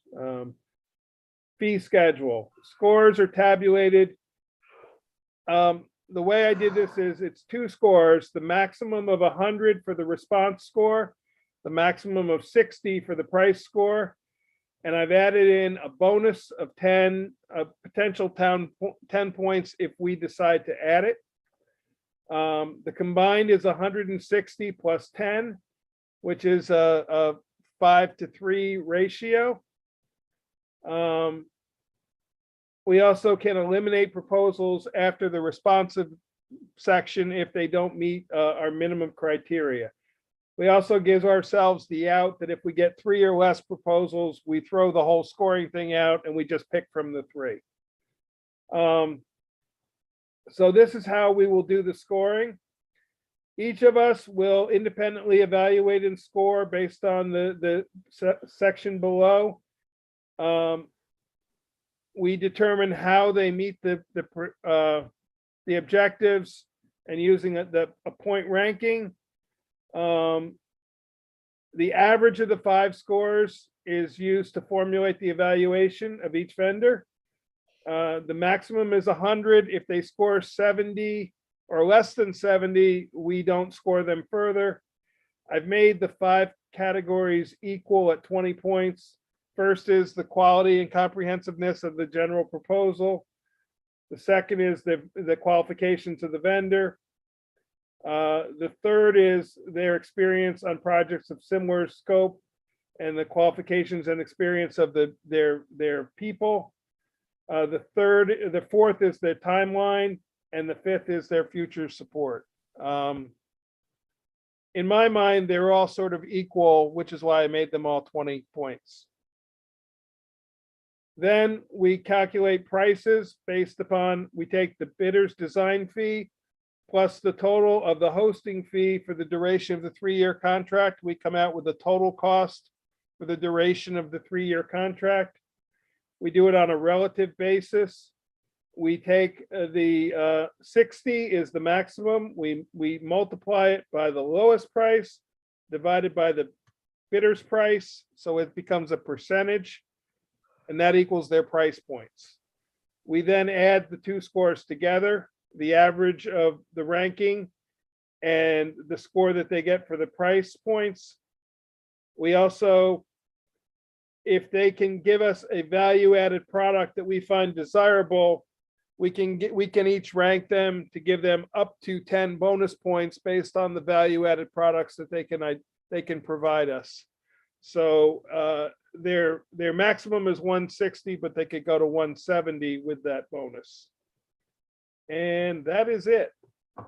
So Aaron and Adam, you've been through this before. What's your thoughts on it at first, and then on Michael and Charlotte, but.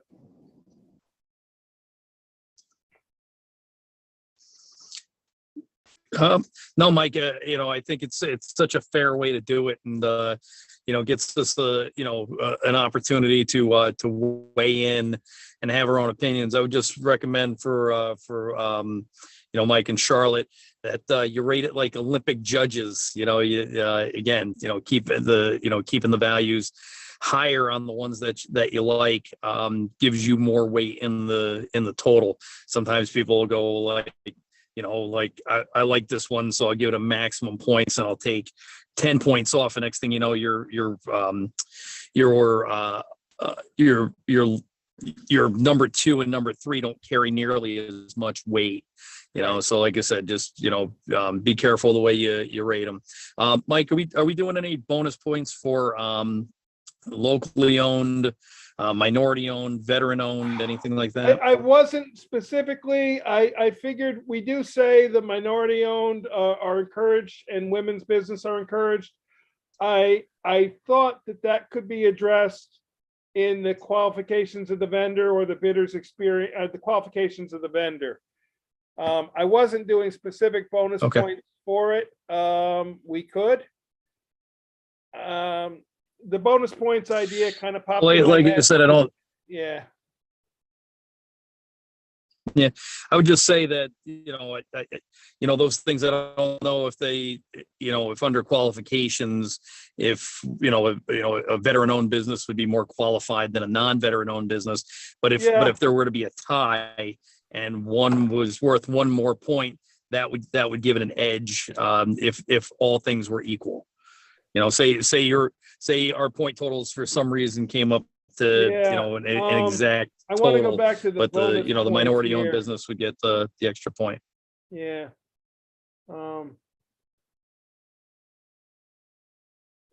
I could add a section in bonus points to say any value added products, or do we want to just do for MWBE or MWB and I don't know. Mary Lou, do you know, is there official qualifications for veteran-owned projects? I do not know, and I don't know if they have a list. Okay. Let me look into that. Is the board okay if I find that there is one to add that into the bonus point section? We would still only add up to 10 bonus points, but we could consider that as part of the criteria for bonus points. MWBE, which is certified by the state, or I will find out if veterans are certified. If they are, we'll add them in as well. They get extra points on civil service exams, but I don't know that they do on. Yeah, I don't know. I'd have to find out, but I'm sure I can easily find the answer. So if the board is okay. Thanks, Mike. What I'm trying to do is avoid me bringing this back to you on March 3rd. I'm trying to get it out next week so we can move on the process. So if the board is okay with me adding that, if I determine that it is a measurable criteria, then I will. If I can't determine if it is, then I won't include the veterans. I'll just include the MWBE. And how does the board feel about locally owned? And then the question is, how do we define locally owned? I think it could be like regional or Ulster County for that, as opposed to the town, which might. Yeah, I wouldn't want to do it to the town. I think that's too limiting. We could say Ulster County. I think the town's too narrow a scope, but yeah, I would say either Ulster County or lower Hudson Valley, which would be the like the 3 or 4 counties here. But that would take somebody like in the last RFP we did. How about we say Ulster County or contiguous counties? I like it, Mike. There you go. Because that, Fish was out of Newburgh, and they did a nice job. They weren't from Buffalo or DC or anything like that. So that worked out good. I'll say bonus points for Ulster County or contiguous counties. You have something against Buffalo? That was very strong. Grouping Buffalo and DC together. They're equidistant from us. I love Buffalo. I love Okay, the anchor bar and the wings. Like I said, we just if we can keep it close. So, with all that being said, is the board ready to do a resolution to authorize me to circulate the request for what did we call it? Request for proposals, right? Yep. With the changes as we discussed.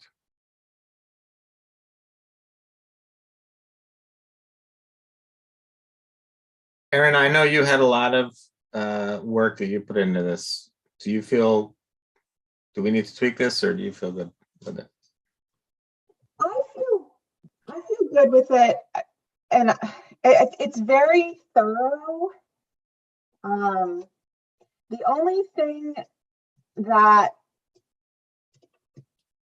and I don't know that it's even necessary, the only thing that it's missing is like a vision statement for like what we're looking for in the new website. But I also feel like That purposely isn't there because I want to see what they offer.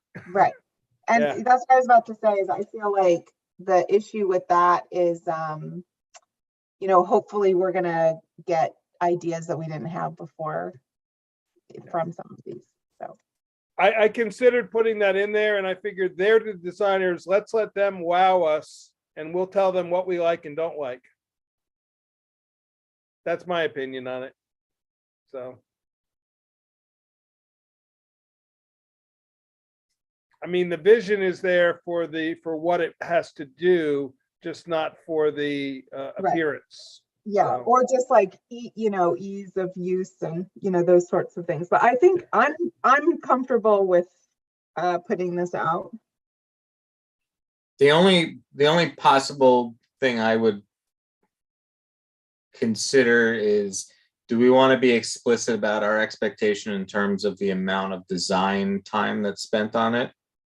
Like if we're going to have a committee and we want to say a minimum of 20 hours of design sessions, or I think that's too limiting, Michael. I think let's let the vendors show us what they got and then we'll decide from there.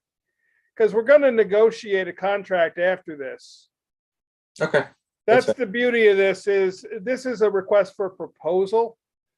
It's not a quote, it's a proposal. So, and by scoring, we're putting the best value on it. I don't think we want to micromanage it to that level right now in the request for proposal. Let's see what we get back first. Okay. And it's kind of up to them. They're budgeting a flat rate, and it's up to them to decide what they're comfortable budgeting. So, because I don't think this should so much be a design by committee. Design by committee is going to turn into months as opposed to, I think it's designed by the town board with a couple people involved, other people involved, like Kate and Rich, if he chooses to be. So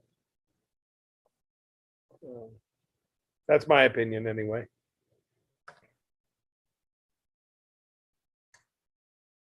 Okay, so back to, is the board content to make a motion to allow the supervisor to circulate the invitation for proposal with the amendments as discussed? And I have notes on those amendments, so.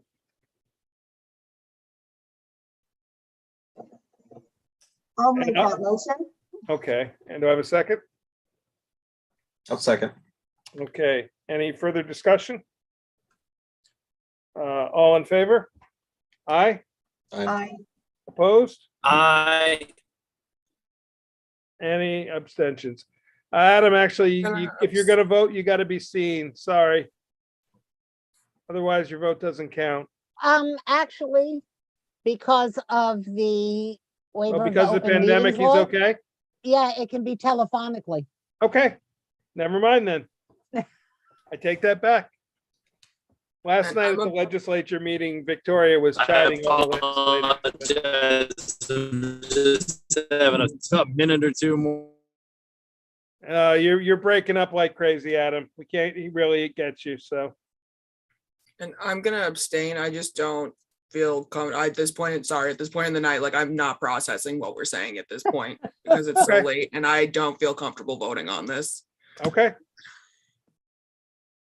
Okay.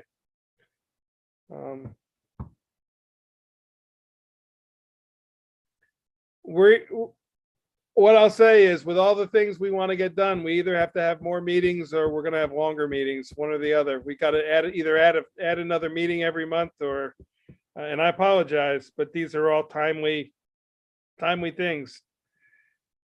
The JCAP grant award, just to fill you in, we got a $30,000 grant to redo the bathrooms.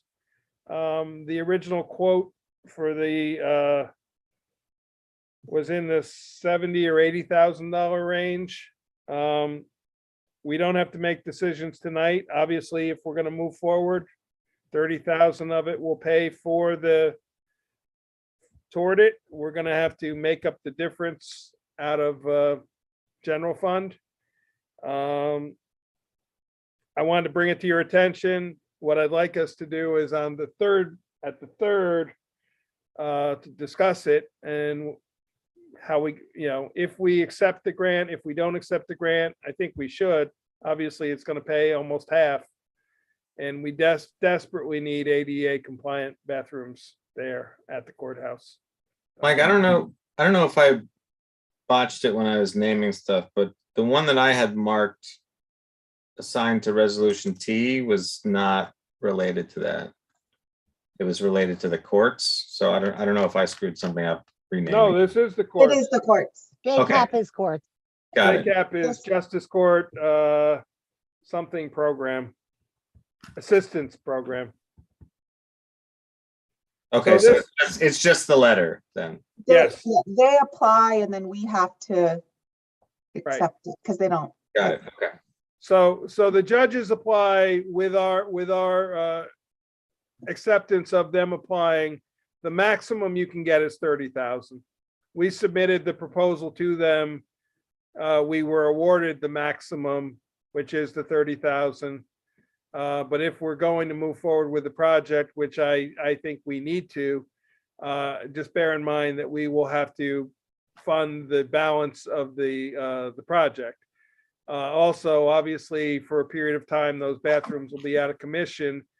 We're going to have to probably rent the portable, not porta potties, but the trailer type of bathroom like we did at the community center while that was under construction. So there's going to be some cost involved, but it's paying part of it, and otherwise we're going to need to do it. If we could probably potentially be shut down because the bathrooms there are not ADA compliant. So, Mike, I think Michael was referring to the reference information that you sent us. no, It was I realized, them but he said asking something, for- he said the court, did I? You sent us the Joan Costanza requesting our audit for 2021. Oh, okay, Okay, So so that's what the I'm not confusion crazy. is, because I was also confused. okay, Oh, goodness. okay. I kept reading it and I'm like, it doesn't make sense to No, me. it was requesting by March 1st that we send in Okay. the copy of our Well, audit. So that Mike, was, that was with the Justice Court report, not T. Thank you, Charlotte. Okay. So apparently I did not send you the Yeah, information. we received it from Justice Laflamme, sent us the. Yeah, the- no, but I let me look at what I sent. Maybe she didn't include me and Charlotte on it. No, I would have. No, apparently I did not send it. My apologies. So I will send you the original quote. That's what, she didn't include Charlotte and Michael on that, and I didn't see that. Oh, okay. That's what I was going off. Oh, she only sent it to the two of you because you two did the audit. Yeah. So, well, we're not doing any action on tonight, so I will get everybody the correct information. The hiring policy, Aaron, can we move that to table that and move that to a Please. later time? Please. Okay. The Eckerd Speedway, to let you know, I've shared a letter. We have a request from the Palmer family to do similar to what we did last year, which would be to schedule a public hearing to allow them to allow us to waive the chapter 107 racetracks, which would allow specifically would allow racing on 3 days, 3 consecutive days, and would allow Sunday racing, which is not allowed under the code. This is to host the monster truck event that they held there last year. They would like to do it again this year. So in order for us to do that, we have to schedule a public hearing. At this point, all we would be doing is setting the public hearing. Do we want to set it for the same night, March 24th and, excuse me, March 31st? To be held immediately following the public hearing on the accessory dwelling unit local law? I think that sounds fair Okay, for a time to do it. okay. So I'll make that resolution. Do I have a second? I'll Second. second. Okay, any discussion? All in favor? Aye. Aye. Abstain. Last resolution, and we got a request from the Recreation Department to hold 2 paint classes, one for adults, one for kids. The reason we have to keep approving these is these were not included in their original budget. So if there are funds expended, we need to approve them. They want to hold the Thursday, March 24th is the adults. 2 classes, one at 1 and one at 6 p.m. And they want to hold the kids on Thursday, March 10th. From 4 to 7:30, they have it split up over 2 age groups. So I'd ask for the motion to allow the Recreation Department to hold the adult and the kids paint classes. I'll make that motion. Do I have a second? Second. Any discussion? All in favor? Aye. Aye. Aye. Any opposed? Any abstentions? Okay, we have 2 items we need to enter into executive session for. So I ask the town board motions to enter into executive session at 10:38 p.m. for the purposes of discussion of matters leading to the appointment, employment, promotion, demotion, discipline, suspension, dismissal, or removal of particular employees. And number 2, matters leading to the appointment, employment, promotion, demotion, discipline, suspension, dismissal, or removal of particularly appointed member of a particular appointed member of a board. I'll make that motion. Do I have a second? Second. Any discussion? All in favor? Aye. Aye. Any Aye. opposed? Any abstain? Okay, I'm gonna stop the record.